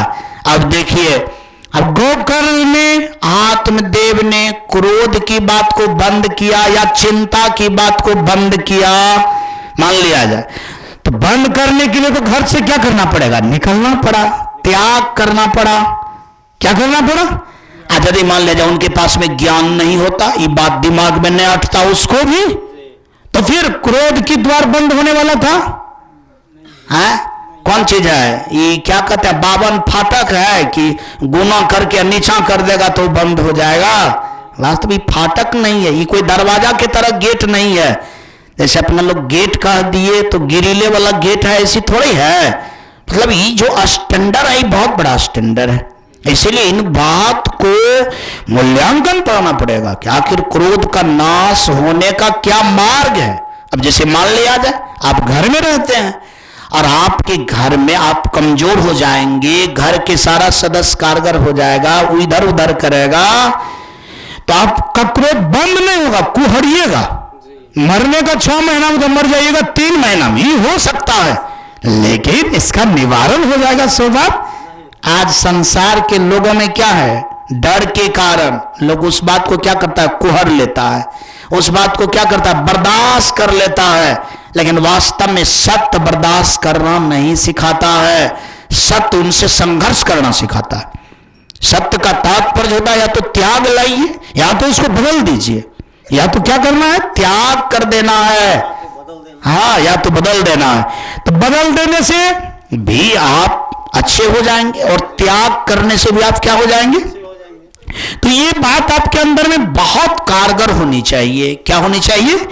कारगर होनी चाहिए। और जितने भी बड़े से बड़े दिग्गज लोग हैं, सबके पास में ये बात को समझने का, लड़ने का, संघर्ष करने का क्या है? सामर्थ्य है, शक्ति है। बात समझ में आ रही है? तो मैंने कहा आप लोग से कि सत्संग इतना भारी चीज है, इतना बड़ा काम है कि यह आपके जीवन को जैसे होगा वो अच्छा कर देगा। इतना पावरफुल है जैसे, क्योंकि इनमें किसी भी प्रकार की शक्ति की कमी नहीं है। और यही शक्ति की प्रवाह कहां निकलता है? सत्संग में निकलता है। किनके द्वारा निकलता है? साधु के द्वारा निकलता है। इसीलिए सत्संग को बड़ा से बड़ा तीर्थ कहा गया है। बड़ा से बड़ा क्या कहा गया है? तीर्थ कहा गया है कि जो व्यक्ति सत्संग तीर्थ में आ जाता है, संसार में सब मनोकामना, सब फल, वांछित फल उसको जीवन में क्या होता है? मिलता है। इसलिए कहा जाता है कि बड़े भाग पाइए सत्संगा। बड़ा भाग से क्या होता है? आदमी को सत्संग मिलता है। बड़ा भाग से आदमी को सत्संग मिलता है। जैसे मान लिया जाए आज यहां सत्संग होने वाला नहीं था, आज यहां सत्संग होने वाला 3 बजे तक बात चली के स्पीकर ला दें तो हमारे ये शायद लाहौर नहीं लाभ भी तो कोनो बात नहीं है कि बाबा चले ठीक बात, कोनो बात नहीं है। अभी बारिश का समय है, क्या होगा नहीं होगा। लेकिन देखिए जहां का जो भाग्य होता है, जहां पर जो होना है वहां पर क्या हो जाता है? हो जाता है। इसका मतलब है कि इस जगह का आज क्या था? भाग्य था। आज क्या था? भाग्य था। और वास्तव में आप लोग एहसास कीजिए कि क्या अपना लोग का भाग्य नहीं था? आज जो इतनी सुंदर बात सुनने को मिला, इसका मतलब है कि अपना लोग का भी भाग्य किसी से कम नहीं था। तो मैं समझता हूं कि भाग्यशाली व्यक्ति ही मतलब सबल होता है, सुंदर होता है। और आज अपना लोग को सत्संग मिला। मैं समझता हूं कि ऐसा भाग से मनाइए कि हमारे जीवन में सत्संग क्या होता, मतलब होता रहे, यानी वास्तव में सत्संग की बात मुझे मिलता रहे, ब्रह्म ज्ञान में अपना लोग गोता लगाते रहें। आइए अपना लोग एक भजन गाते हैं। आज तो भजन इनका सुने, बवाल भजन गाता है। क्या नाम है आपका? नाम क्या है आपका? हाँ, दिनेश बाबू नाम है। उसकी जरूरत नहीं है, रखिए, उनकी जरूरत नहीं है। दिनेश बाबू आज जो भजन सुनाए, बहुत सुंदर भजन सुनाए। आइए अपना लोग भजन सुनते हैं। राम नाम जो गाएगा जीवन में सुख पाएगा। रास को याद करना, बात समझ आ रही है? तब राम कौन चीज से बना? यही परम प्रकाश से बना। यही बात को जब लखा सानिध्य में गया तो राम हो गया। तो राम कहने से, अब जैसे अपना लोग कभी कभी बुलाते हैं गणेश है नया, तो ये गणेश ई भाव से बुला रहे हैं कि गणेश नाम का एक आदमी है उसको बुला रहा। लेकिन भक्ति में जो राम राम कह करके बुलाया जाता है, ये कोई शरीर वाले का नाम नहीं है। बात समझ आ रही है? जबकि भक्ति में तो आप किसी को देखते नहीं है फिर भी राम राम कहता है करने के लिए। आखिर वो राम कैसा है? वो कौन सड़क पर है कि वो आ जाएगा, या प्रतापगंज मार्केट में टहलता है वो स्टेशन पर सो आ जाएगा? नहीं, राम राम कहने का मतलब यही परम प्रकाश की जो शक्ति है, जो शक्ति से संसार क्या हो जाता है? एक हो जाता है। यानी राम राम का वही अर्थ होता है। इसलिए राम राम कहिए और उस वस्तु को आप क्या कीजिए? देखिए, तब ना दुख दूर होगा। राम नाम जो गाएगा जीवन में सुख पाएगा। राम नाम जो गाएगा जीवन में सुख पाएगा। इस राम के विषय में कबीर साहब ने कहा, राम बिना नर हुई है कैसा, बाट मांझ गोबलवाड़ा जैसा। कहा जिनके जीवन में राम का समझ नहीं हुआ, वो आदमी का जीवन जो है गोबर के कीड़ा जैसा हो जाएगा। कैसा हो जाएगा? गोबर के कीड़ा जैसा हो जाएगा। जैसे अपना लोग कचरा सब में जो कीड़ा देखते हैं, यानी वैसा हो जाएगा। और जिनके जीवन में राम का समझ हो जाएगा, उसका जीवन प्रकाशित हो जाएगा। प्रकाशित हो जाएगा तो जब प्रकाश हो जाएगा तो कचरा में रहेगा, गोबर में रहेगा, वो तो अपने जीवन को धन्य धन्य बना लेगा। तो वास्तव में कितना पावरफुल बात है कि राम के बिना जीवन कैसा हो जाता है? गोबरोड़ा हो जाएगा, गोबर के कीड़ा हो जाएगा। राम नाम जो गाएगा जीवन में सुख पाएगा।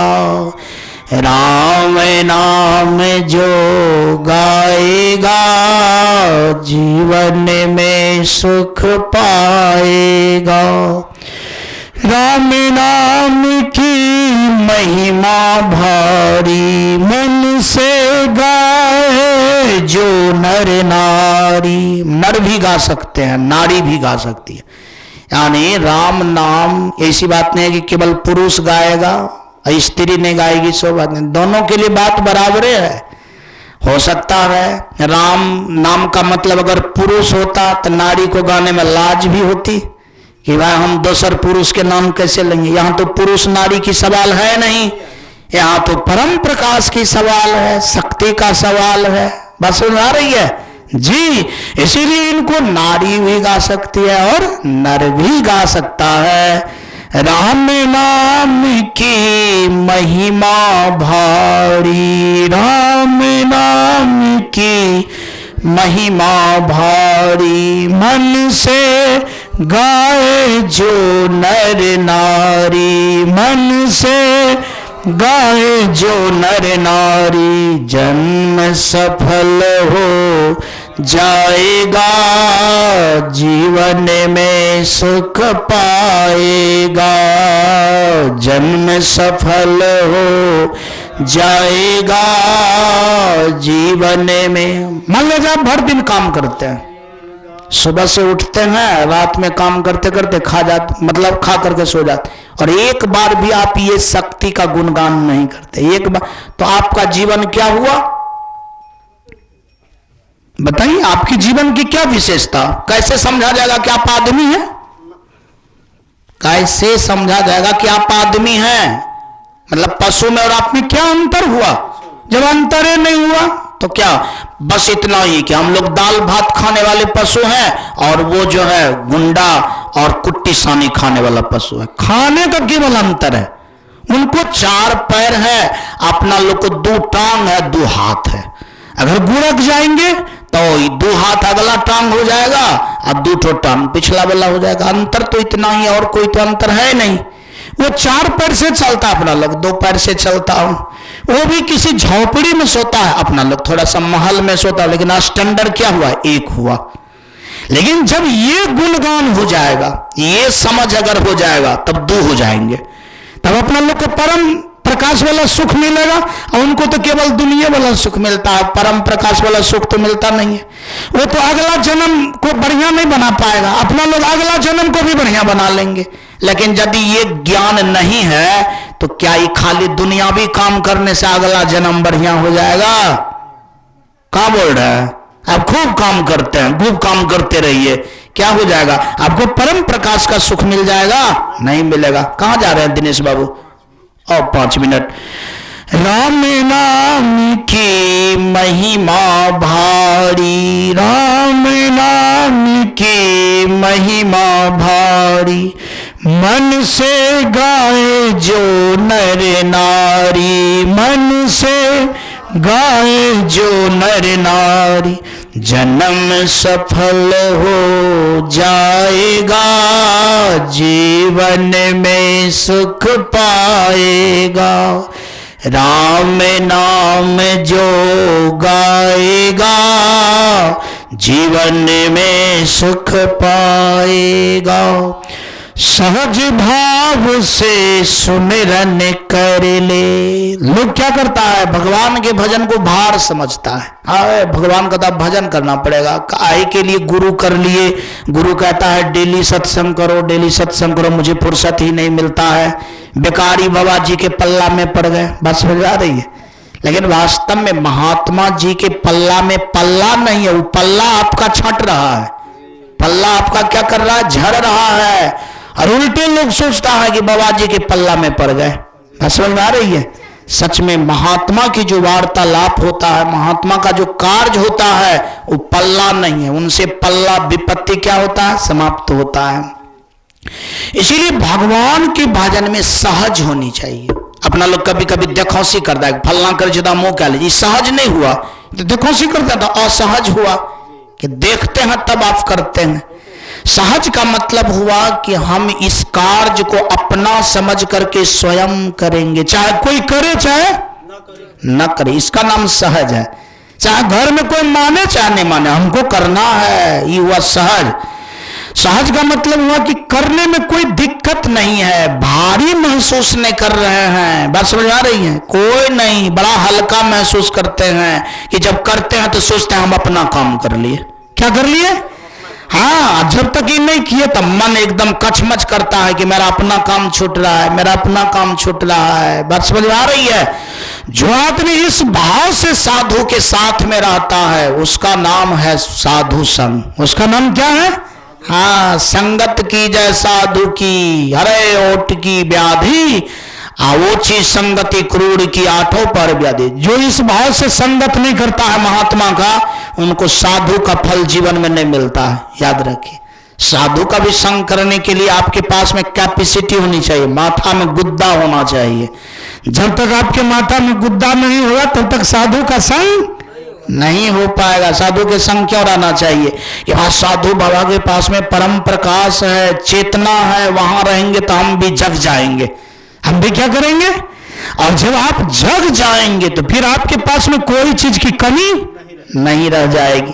सहज भाव से सुमिरन कर ले, सहज भाव से सुमिरन कर ले, चंचल मन को निर्मल कर ले, चंचल मन को निर्मल कर ले, भवसागर तर जाएगा, जीवन में सुख पाएगा।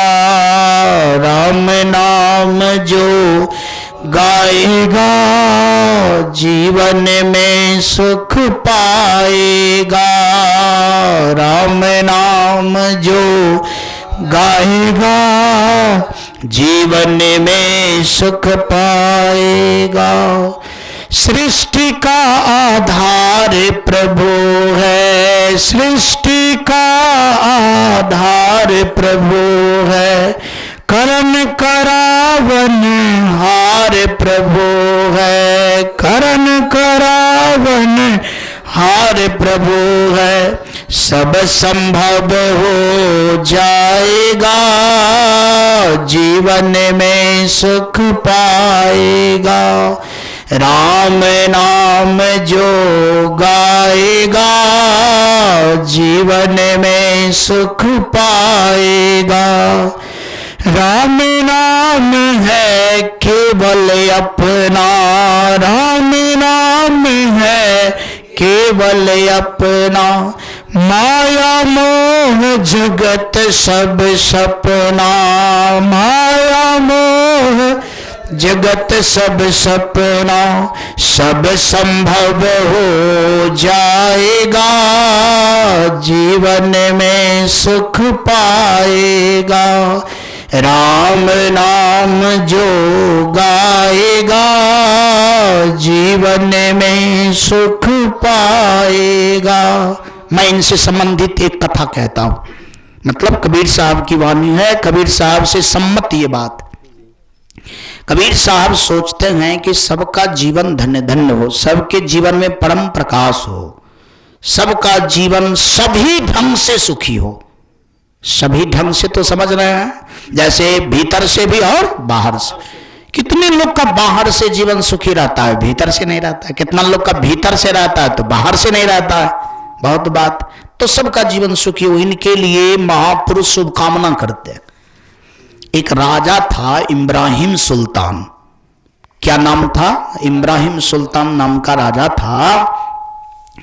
अब राजा था तो उसके पास में कोई कमी नहीं थी।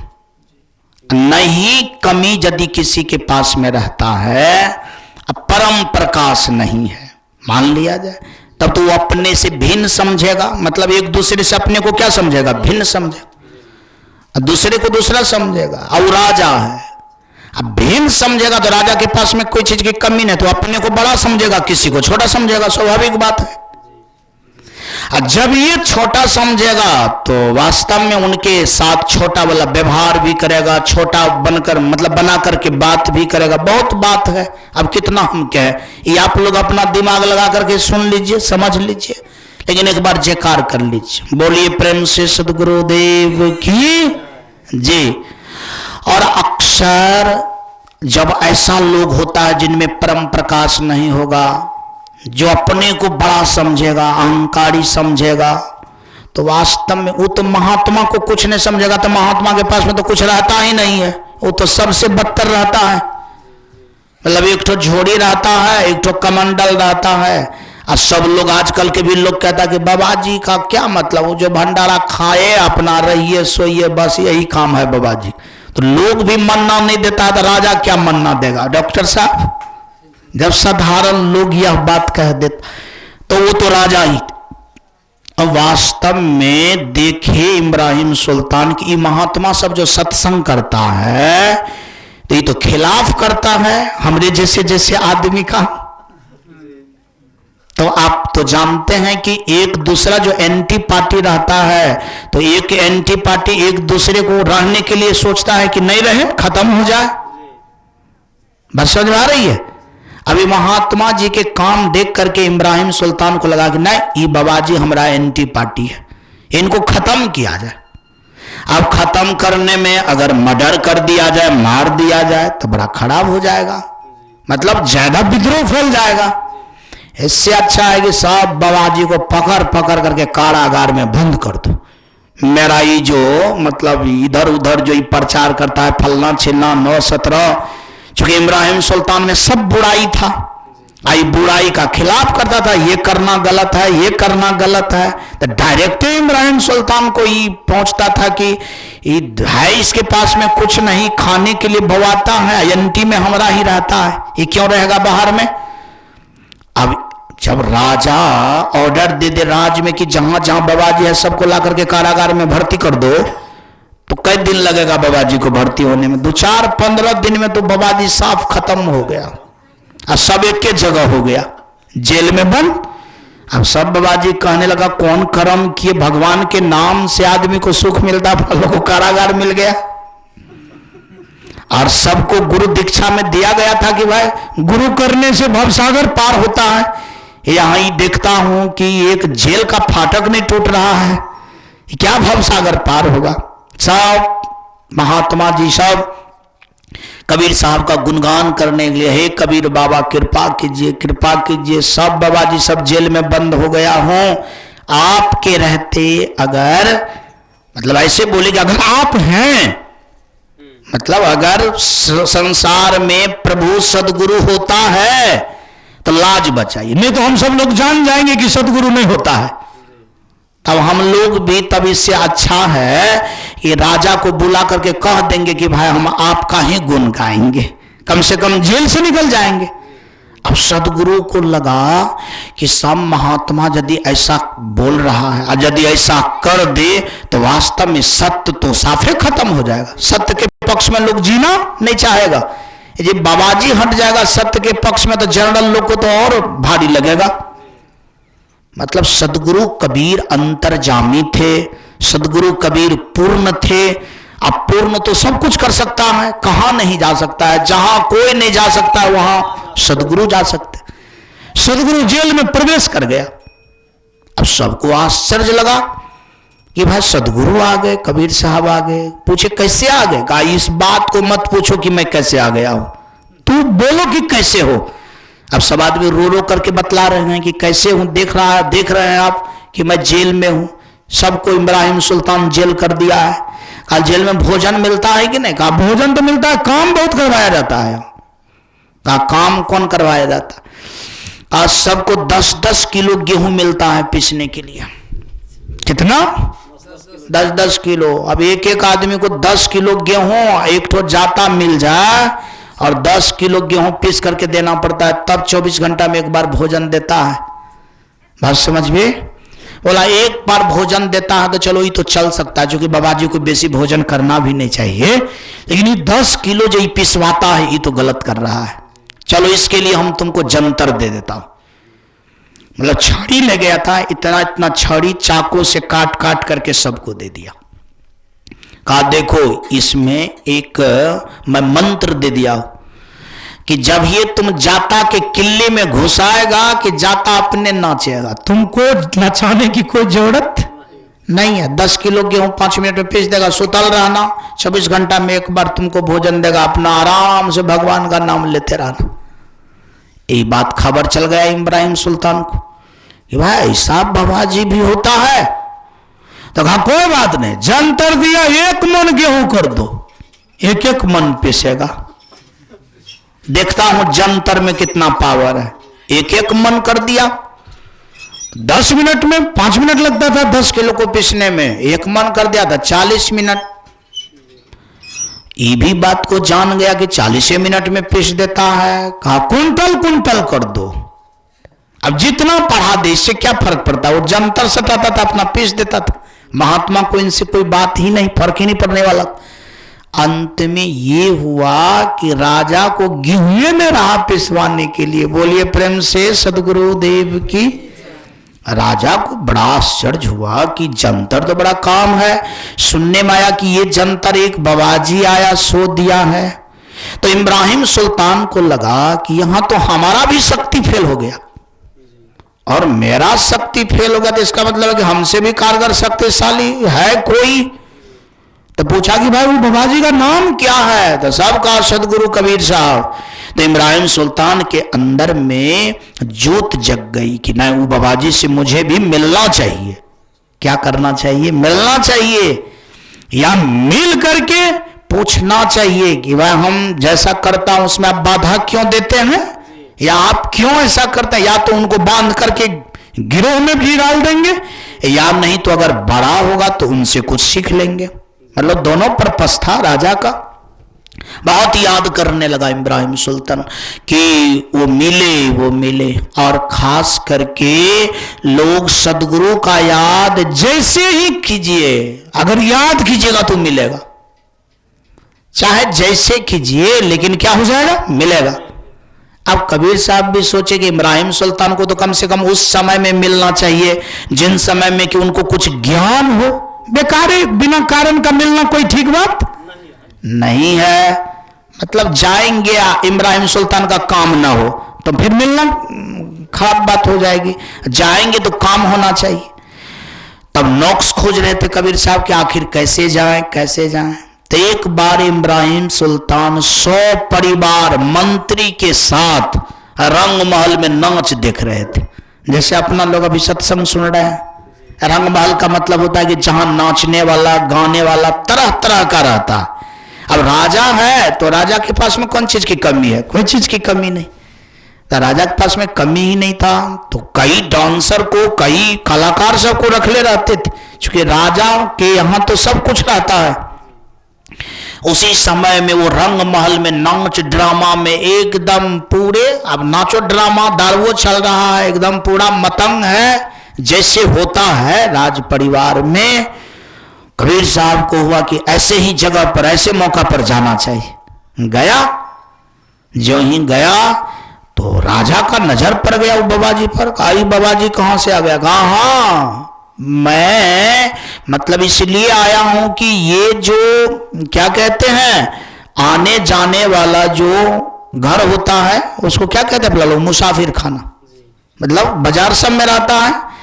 तो बोला गया कि महात्मा जी क्यों आए हैं? तो महात्मा जी बोले तो स्वयं सदगुरु कबीर साहब थे। बोले देखिए मैं कोई ऐसे वैसे कारण से नहीं आया हूं, मैं कारण से आया हूं, मैं पूछने आया हूं कि ये किसका मुसाफिर खाना है। अब इब्राहिम सुल्तान को बड़ा इस बात से मतलब क्रोध हुआ कि भाई आपको झलकता नहीं है कि रंग महल है और आप इसको कह रहे हैं मुसाफिर खाना। तो वास्तव में कबीर साहब ने कहा कि हाँ, मुसाफिर खाना उसी को कहा जाता है कि जहां लोग आते हैं और जाते हैं। वास्तव में राजा साहब आपको पता होनी चाहिए कि इनसे पहले कौन आदमी था राजा का? मेरा पिताजी था। कहा उनसे पहले क्या कौन था? कहा मेरा दादाजी था। कहा आपके दादा और पिताजी है? कहा नहीं है। कहा आप हैं, तो एक दिन आप भी नहीं रहिएगा। तो इसी तरह से आया चला गया, तो इसी का नाम क्या है? मुसाफिर खाना है। इब्राहिम सुल्तान को पता चला कि लगता है वही बाबाजी है, पकड़ो इसको। जो ही ऑर्डर दिया पकड़ो, 9 2 11, यानी अंतर ध्यान हो गए। क्या हो गए? लेकिन कम से कम सही बात तो कह दिया।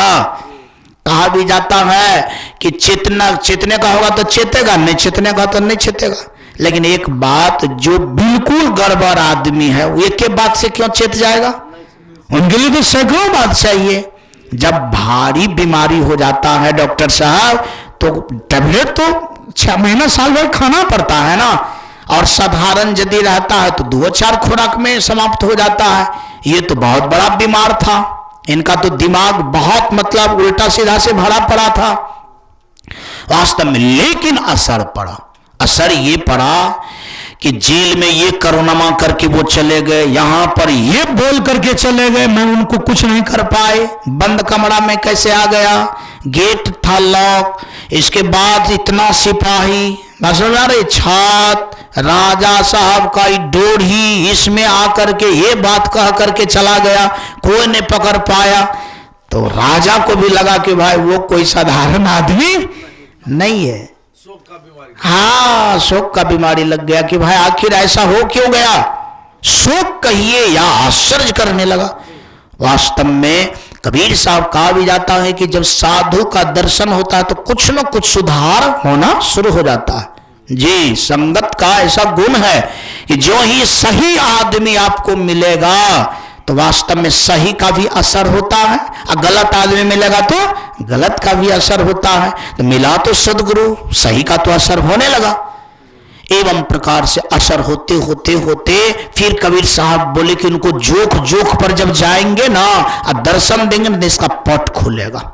इसका पट क्या होगा, खुलेगा। एक बार क्या हुआ कि इब्राहिम सुल्तान को एक बाग में एक बहुत सुंदर बंगला तैयार किया था। बंगला का मतलब चारों बगल खुला हुआ, एकदम खिड़की लगा हुआ है, चारों बगल से फूल पत्ती सेंटेड, और उस पर गर्मी के समय हो या और कोई समय हो तो जाकर के वो 2-4 घंटा आराम करते थे। उस बाग को देखने वाले एक नारी थी, स्त्री थी, जिसको अपना लोग दासी कह सकते हैं, हाँ, रखे हुए थे। और बंगला में उसका काम था झाड़ू बहारू देना, इसके बाद फूल पत्ती सबको अच्छा से रखना। राजा साहब आने से 5 मिनट पहले उस तोशक तकिया मसलन सबको झाड़ देना, ताकि राजा साहब आएंगे तो फिर वहां पर वो आराम करेंगे, सोएंगे। संजोग बस एक दिन क्या हुआ, दासी अब्सेंट हो गया, मतलब अब क्या हो गया, एब्सेंट हो गया। तो कबीर साहब के मन में हुआ कि नहीं, आज कम से कम इस समय मौका यदि मिला है तो कम से कम जाना चाहिए। कबीर साहब क्या किए, स्त्री का रूप बना लिया। इसका मतलब है कि जो पूर्ण होता है वो सब कुछ हो सकता है। अब स्त्री का रूप बना लिए, आए, गार्डन वगैरह सबको साफ किया, राजा साहब के जितना भी मतलब बिछावन तकिया वगैरह था सबको साफ किया, और उसी पर सो गई। क्योंकि वो तो कबीर साहब थे, उनको तो कुछ करना था। उधर से आए राजा साहब, देखे कि ये हमारी दासी है, इनको रखे हैं बेड बिछावन सब साफ करने के लिए, झाड़ करके बिछाने के लिए, झाड़ू लगाने के लिए, गार्डन में फूल देने, पानी देने के लिए। आइए देखते हैं, मजा से सोई हुआ, तो अंठा करके सोई थी। राजा साहब को गुस्सा हुआ, लिया एक ठो कोड़ा, 4 कोड़ा दिया, 3 कोड़ा दिया, मतलब एक कोड़ा में तो आदमी को दांती लग जाता, 3 कोड़ा दिया। उठ करके एकदम पूरा जो आश्चर्यजनक हो करके, वो स्त्री जो बनी हुई थी कबीर साहब उठ करके खड़े हो गए और हंसने लगे। राजा साहब को बड़ा आश्चर्य हुआ कि ये स्त्री है, पुरुष 1 कोड़ा नहीं सह पाएगा, स्त्री को 3-3 कोड़ा दिए, ही हंस रही है, क्या बात है। तो राजा साहब पूछे क्यों हंस रही है, कहा क्यों हंस रही है, बड़का कारण है। का कारण ये है कि मैंने तो 5 मिनट सोई तो 3 कोड़ा लगा, आप जो इतना दिन से रात दिन सोते रहते हैं, ये सुख को लेते कितने कोड़ा लगेगा उसको याद कीजिए। फिर जो है यानी राजा साहब के दिमाग में वो लगता है वही बाबा जी है, बस समझ आ रही है, मतलब ख्याल जो हुआ और सोचा कि इसको पकड़े, फिर क्या हो गया, अंतर ध्यान हो गया। बोलिए प्रेम से सदगुरुदेव की जय।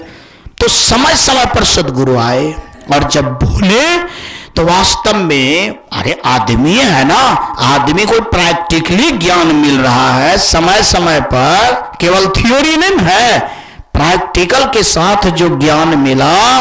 राजा साहब का आधा से अधिक जो है थोड़ा दिमाग क्या हो गया, सही हुआ, लेकिन चिंतन बढ़ता चला गया कि वो महात्मा कैसे मिलेगा, वो महात्मा कैसे मिलेगा। एक बार राजा साहब चले गए शिकार खेलने के लिए, जो इन शिकार खेलने के लिए गया तो वास्तव में कबीर साहब ने सोचा यहां एक बार इनको दर्शन देना चाहिए था। तो कबीर साहब क्या किए, वहां मिर्गी बन गई। मिर्गा नहीं होता, मिर्गा जंगल में देखने में, जो चूंकि मिर्गा सबका शिकार करते हैं राजा से, बहुत सुंदर मिर्गा बने, बहुत सुंदर। जैसे मारीच बना था मिर्गा, तो सीता को जो है क्या कहते हैं, जी ललच गया पाने के लिए, वैसे जो कबीर साहब जो बने मिर्गा, वास्तव में राजा साहब को जी ललचने लगा कि बाड़ी तो बहुत सुंदर मिर्गा है। तुरंत जो है राजा साहब सिपाही सबको कहा, या सिपाही साहब जिनके पास से यदि मिर्गा भाग जाएगा तो उसी को मार दिया जाएगा। अब सब सिपाही सब आश्चर्यजनक हो गए कि अब आज जो है मौत निश्चित है, क्योंकि मिर्गा को पकड़ना कोई साधारण बात नहीं है। क्या किया मिर्गा ने, अपने चाल से, चूंकि वो तो खुद कबीर साहब थे, राजा साहब के दोनों पैर के बीचे बीच निकल गया। बोलिए प्रेम से सदगुरुदेव। अब तो राजा साहब की बुद्धि हारा गया। राजा साहब सोचा अब क्या करेंगे, हम तो अपना नियम बनाए थे कि जो जिनके पास से मिर्गा गुजरेगा उसका मौत हो जाएगा, तो हमारे दोनों पैरों के बीच से तब तो हमारा मौत ही होना चाहिए। सब सिपाही सब देखे कि राजा साहब लज्जित हो गए। राजा साहब बोले कोनो बात नहीं राजा साहब, आपका बनाया हुआ नियम था, तो आप बनाए थे हम लोग के लिए ना।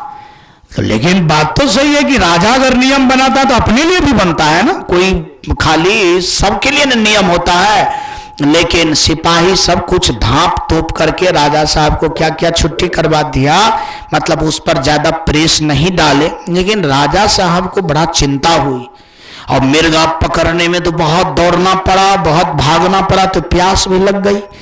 अब प्यास लगने वाले व्यक्ति को कुछ और थोड़े झलकता, भूखे आदमी को भोजन, प्यासे आदमी को पानी, न कामी आदमी को स्त्री, लोभी आदमी को दान, इनसे ज्यादा उनको कुछ लखा ही नहीं होता है।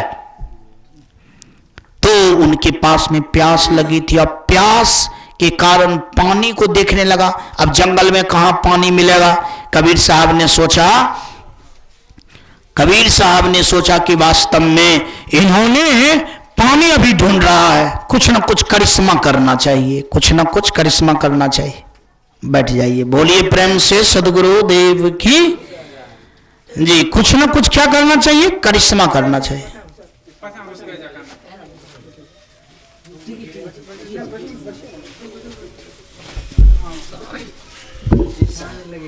बैठ जाइए, बहुत सुंदर। भले आ गए आप लोग, देखिए कितना दूर दूर से लोग आ गए। तो एक बार जयकार करना होगा, बोलिए प्रेम से सदगुरु देव की जी। तो दूर दृष्टि फैलाए तो देखे कबीर साहब एक तो जो है तत्क्षण जंगल में ही आश्रम बना दिए। सोचा कि राजा साहब का जब घर पर दृष्टि पड़ेगा ना तो इधर आएगा, और कुछ जो है आज इसको बताएंगे, क्योंकि दूर आ गया है। अब जब ये अपना राज्य को छोड़ दिया, मतलब दूसरे जगह चला जाता है ना, तो वास्तव में बड़ा लोग का भी वेट क्या हो जाता है, घट जाता है। कहावत है कि कुत्ता अगर अपने दरवाजे पर रहता तो शेर होता है, शेर अगर दूसरे दरवाजे पर चला जाए तो कुत्ता हो जाता है। बात समझ आ रही है जी।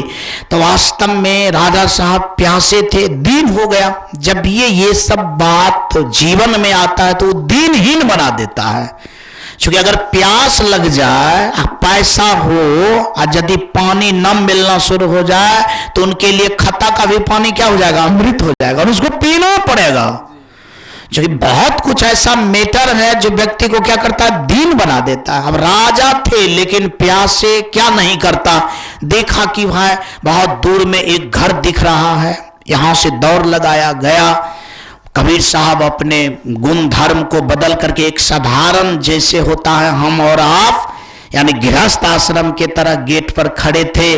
और कबीर साहब ये भी होने के लिए नहीं दिया कि मैं आपको पहचान रहा हूं। आए राजा साहब, बोले कि अरे भाई हमको पानी पीना है, मुझे आप पहचानते हैं? कबीर साहब तो बेस बदल करके थे, नहीं नहीं हम आपको कुछ नहीं पहचानता। राजू साहब बोले भले नहीं पहचानता, अभी मैं प्यासा हूं, किसी तरह से पानी पी लेंगे जाएंगे। बस वास्तव में बड़े आदमी के तो मन में होता है कि भले और नहीं पहचाने, कम से कम लाज बच जाए, लेकिन कबीर साहब किसको नहीं पहचानेंगे, वो तो सबको पहचानेंगे। सच में पानी पिलाया, पानी पीने के बाद मन मस्त हो गया। तब कबीर साहब प्रेम से पूछे, कबीर साहब नहीं बन करके साधारण, कहा कि देखिए मैं साधारण महात्मा हूं और ये मेरा कुटिया है और आपको मैं अपना कुटिया दिखाना चाहता हूं। राजा साहब बोले जो इतना समय पर पानी पिलाया, कम से कम उनकी बात रख लेना चाहिए, घूम लेना चाहिए। घुमाने लगा, बड़ा बड़ा गौशाला दिखाया, बड़ा बड़ा गार्डन दिखाया, अंदर में बहुत बड़ी बड़ी व्यवस्था दिखाए, मतलब अच्छे से अच्छे लोग कैसे रह सकता है सब अंदर में व्यवस्था। राजा साहब को भी बड़ा आश्चर्य लगा कि मालूम तो पड़ता था बाहर से साधारण, लेकिन भीतर से तो बहुत बड़ा बड़ा व्यवस्था है। आश्चर्यचकित कर दिया। कबीर साहब ने कहा कि सुनिए आपको एक चीज और चलता हूं दिखाने के लिए। वहां गया, वहां जाने के बाद देखा कि एक घर है, उसमें 3 कमरा है। कितना कमरा? 3 कमरा, मतलब 3 रूम है और तीनों रूम के आगे में ग्रिल लगा हुआ है। ग्रिल इतना मतलब सघन है कि आर पार तो दिखता है, लेकिन कुत्ता का मुंह इस पार नहीं आ सकता है। और देखा कि ग्रिल लगा है, 2 कमरा में कुत्ता है और तीसरा कमरा क्या है? खाली है। और दोनों कुत्ता के ग्रिल के आगे में, यानी ग्रिल के उस बगल कुत्ता, इस बगल कुत्ता के आगे में, ग्रिल के आगे एकदम खुआ, किशमिश, मुनक्का, हलवा रखा हुआ है। और इनके बाद कुत्ता बार बार चूमता है खाने के लिए, और कुत्ता के पीछे में एक डंडा लेकर के खड़ा है। जो ही चूमता है तो एक डंडा देता है, खाओ। फिर जो है कुत्ता पीछा हट जाता है, फिर चूमने की कोशिश करता है, फिर एक डंडा देता है। ये जो ना खड़ा देखा इब्राहिम सुल्तान तो कहा गए जी ये महात्मा जी का कुटिया है तो कुत्ता के साथ इतना बड़ा अन्याय क्यों हो रहा है? अरे खिलाना है तो ग्रिल के उस पार दे दे, हलवा पूरी, या जो ही ग्रिल के उस बगल कुत्ता है, इस बगल सारा सामान है, उधर से उनकी पिटाई हो रहा है, कुत्ता का मुंह नहीं चूम रहा है। तो महात्मा जी तो कबीर साहब थे, यानी वास्तव में महात्मा जी बोले कि देखिए देखिए न, समझिए कि ये क्या है। आप समझ रहे हैं? राजा नहीं बोल रहा है, राजा बोलेगा तो पोल खुल जाएगा। वास्तव में राजा साहब बोले मैं तो नहीं समझ रहा हूं। कहा आप समझना चाहते हैं तो हम आपको समझा दें। कहा हाँ समझा दीजिए। कहा सुनिए इस देश में एक राजा है, उसका नाम है इब्राहिम सुल्तान, जानते हैं उनको? वो तो स्वयं इब्राहिम सुल्तान था। वो लेकिन झूठ बोला कि भाई हम उसको नहीं जानता हूं।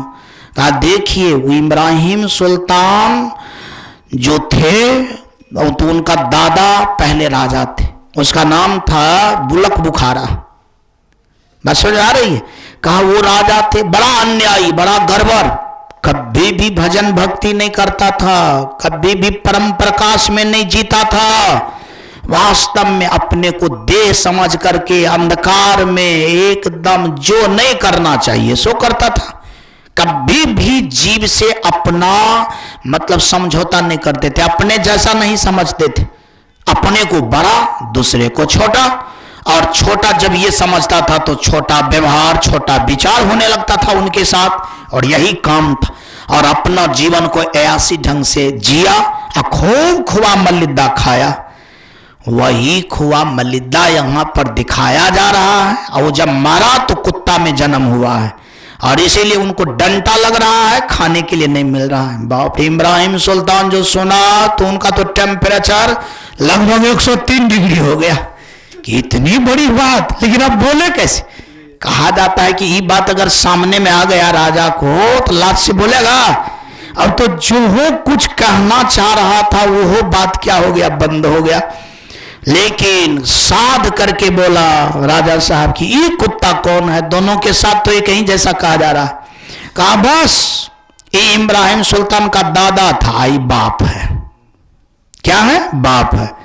कहा वास्तव में जैसन दादा था वैसन उसका बाप भी था, इसीलिए वो भी मारा तो क्या बना? कुत्ता। इसीलिए उनको भी उसी तरह से पिटाई हो रही है। कहा ये जो कमरा खाली है ये कहा इब्राहिम सुल्तान जो अभी का राजा है वो भी बहुत अन्यायी है, बड़ा खराब है। अब उसका भी उम्र जो है ना आ गया है, वो अब तब कर रहा है, मरने ही वाला है, वो मर करके कुत्ते बनेगा और जब इसमें आएगा तो उनका भी वही हाल होगा। अब इब्राहिम सुल्तान को रहा नहीं गया। वास्तव में जब नहीं रहा गया तो कबीर साहब मतलब वो आदमी से पूछा कि क्या इसका निवारण है संसार में?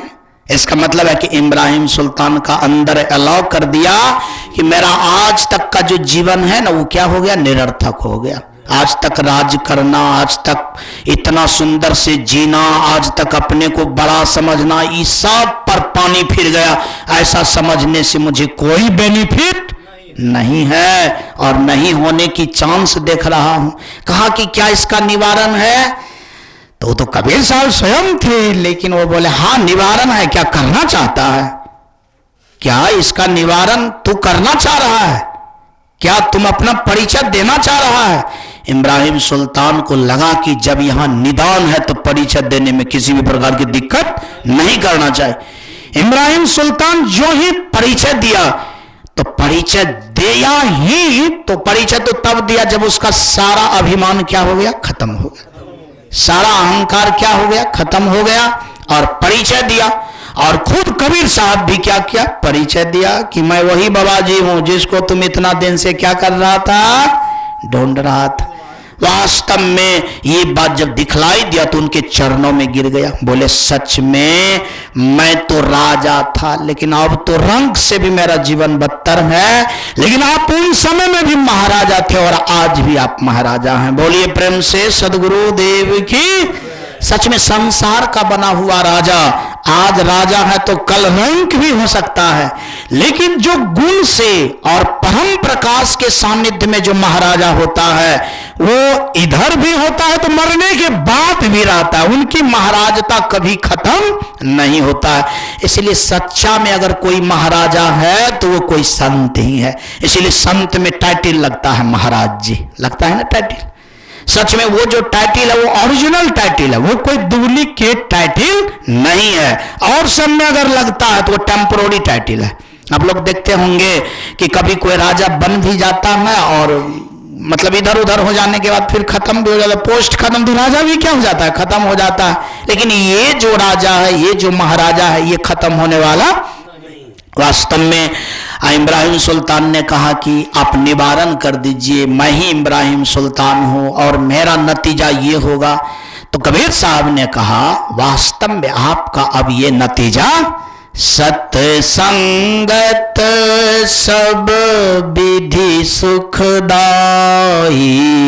सत्संगत सब विधि सुखदाई, पाप गगरिया फूटे, करु सत्संग भरम गर टूटे। कहा है राजन तुम्हारा भरम का गढ़ टूटा? राजा कहा कि क्या लग रहा है? कबीर साहब ने कहा नहीं, लग रहा है कि तुम्हारा सब भरम का गढ़ चूर चूर हो गया, इसीलिए तू गिर गया, नहीं तो तू गिरता नहीं। और भरम का गढ़ तुम्हारा टूट गया, सारा आवरण खत्म हो गया, और तू सत्य को स्वीकार कर लिया तो समझो सत्संग हो गया। क्या हो गया? और जो सत्संग कर लेता है, सत्संग सब विधि सुखदाई है, उसका किया हुआ पाप भी क्या हो जाता है, पाप का जो गागर होता है वो फूट जाता है। तुम्हारा पाप का गागर खत्म हो गया। लेकिन तुम्हारा पाप का गागर खत्म हो गया, लेकिन तुम्हारा दादा का तो गागर खत्म नहीं हुआ था, क्योंकि उनको तो सत्संग से भेंट नहीं हुई थी। वास्तव में तुम्हारा बाप के घाड़ा जो है ना नहीं फूटा था, इसलिए कि तुम्हारे बाप को भी सत्संग से भेंट, लेकिन तुम्हारा भाग्य अच्छा था, बड़े भाग पाइए सत्संगा। तुम्हारा इतना बढ़िया भाग था कि तुमको सत्संग से भेंट हो गया और तुम्हारा भरम क्या हो गया, टूट गया। और वास्तव में तू मेरा बहुत इंतजार किया, बहुत खोजना शुरू किया, लेकिन उन समय जो तू खोजता था बहुत अच्छा मन से नहीं खोजता था, तो मुझे बंदी बनाने के लिए खोज रहा था। इब्राहिम सुल्तान सोचता था कि बात तो सही है गुरुदेव, उन समय तो मैं अंधकार में था, मैं अपने तन को ही, मैं अपना ही बाह्य आवरण को ही जीवन समझ रहा था, इसीलिए हम समझते थे कि मन से बड़ा दुनिया में कोई है ही नहीं। लेकिन आज पता चला कि संसार में जो अपने को सबसे बड़ा समझता है वो भगवान के घर में सबसे छोटा होता है। वास्तव में जो संसार में अपने को सबसे छोटा समझता है वो भगवान के घर में सबसे बड़ा होता है। बोलिए प्रेम से सद्गुरुदेव की जय। इसीलिए आज मुझे इस बात का पता चला, इसीलिए गुरुदेव आज हमारे जैसे दीन पर आप कृपा कीजिए।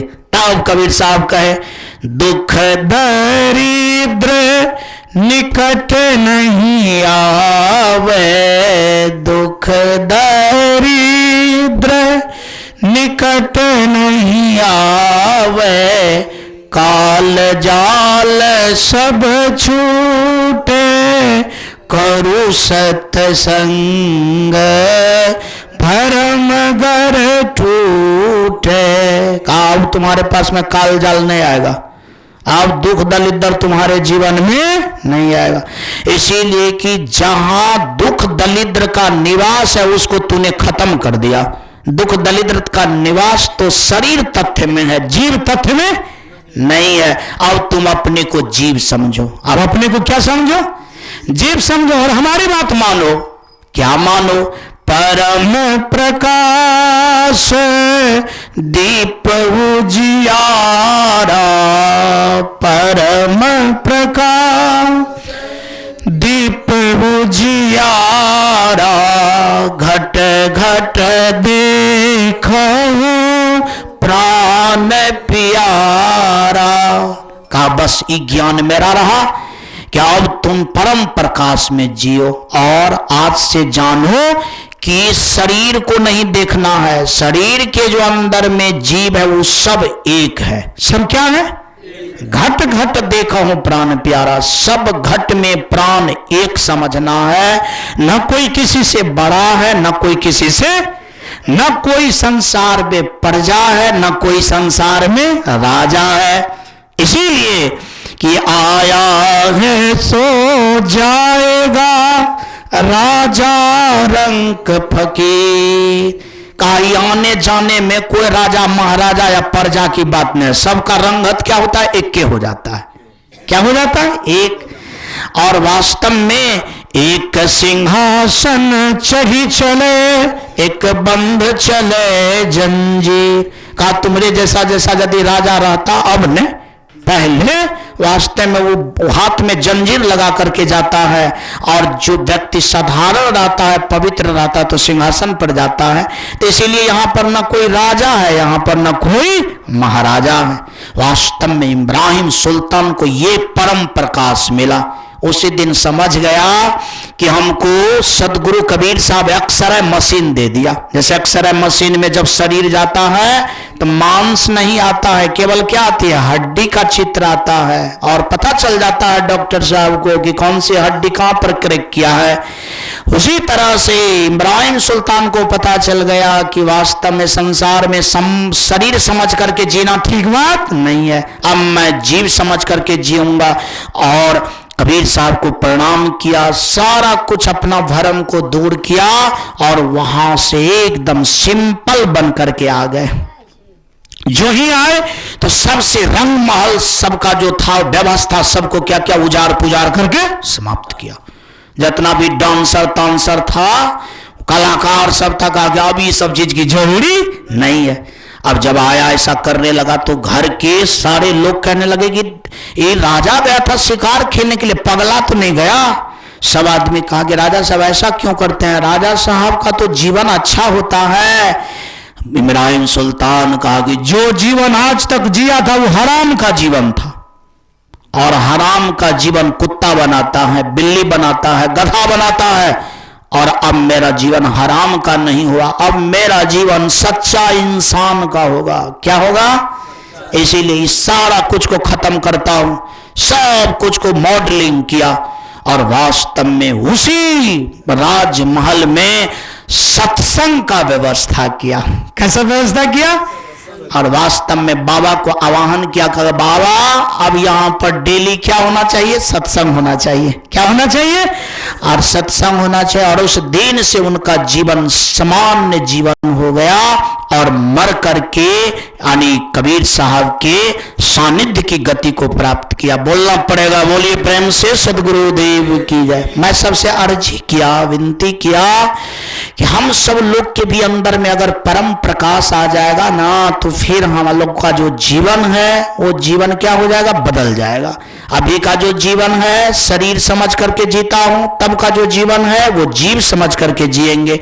और दोनों में इतना अंतर है कि शरीर समझ करके जीने में तो अहंकार आ सकता है, थोड़ा कठोरता आ सकती है, लेकिन वास्तव में जीव समझने से व्यक्ति क्या हो जाएगा, नॉर्मल हो जाएगा, विनम्र हो जाएगा। सच में इसी का नाम विद्या है। इसीलिए किसी ने कहा कि विद्या ददाति विनयम, यानी विद्या सह मुक्तया, यानी जो विद्या मुक्ति प्रदान कर दे, विनम्रता प्रदान कर दे, उसी का नाम क्या है, विद्या है। सच में ये विद्या सबों को जरूरी है, परम प्रकाश सबों को जरूरी है, सत्संग सबों को जरूरी है।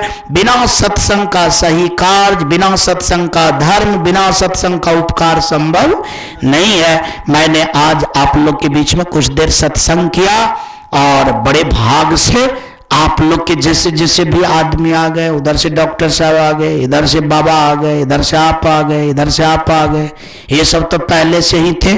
सच में आज के सत्संग को आप सब लोग आकर के धन धन बनाए, इसीलिए आपके चरणों में कोटि कोटि साहेब बंदगी। और सत्संग को मैं यही विराम देना चाहता हूं, क्योंकि बहुत देर से सत्संग चला। अब अपना सब लोग आरती करें, प्रसाद ले घर जाएं। आरती की जय आत्म पो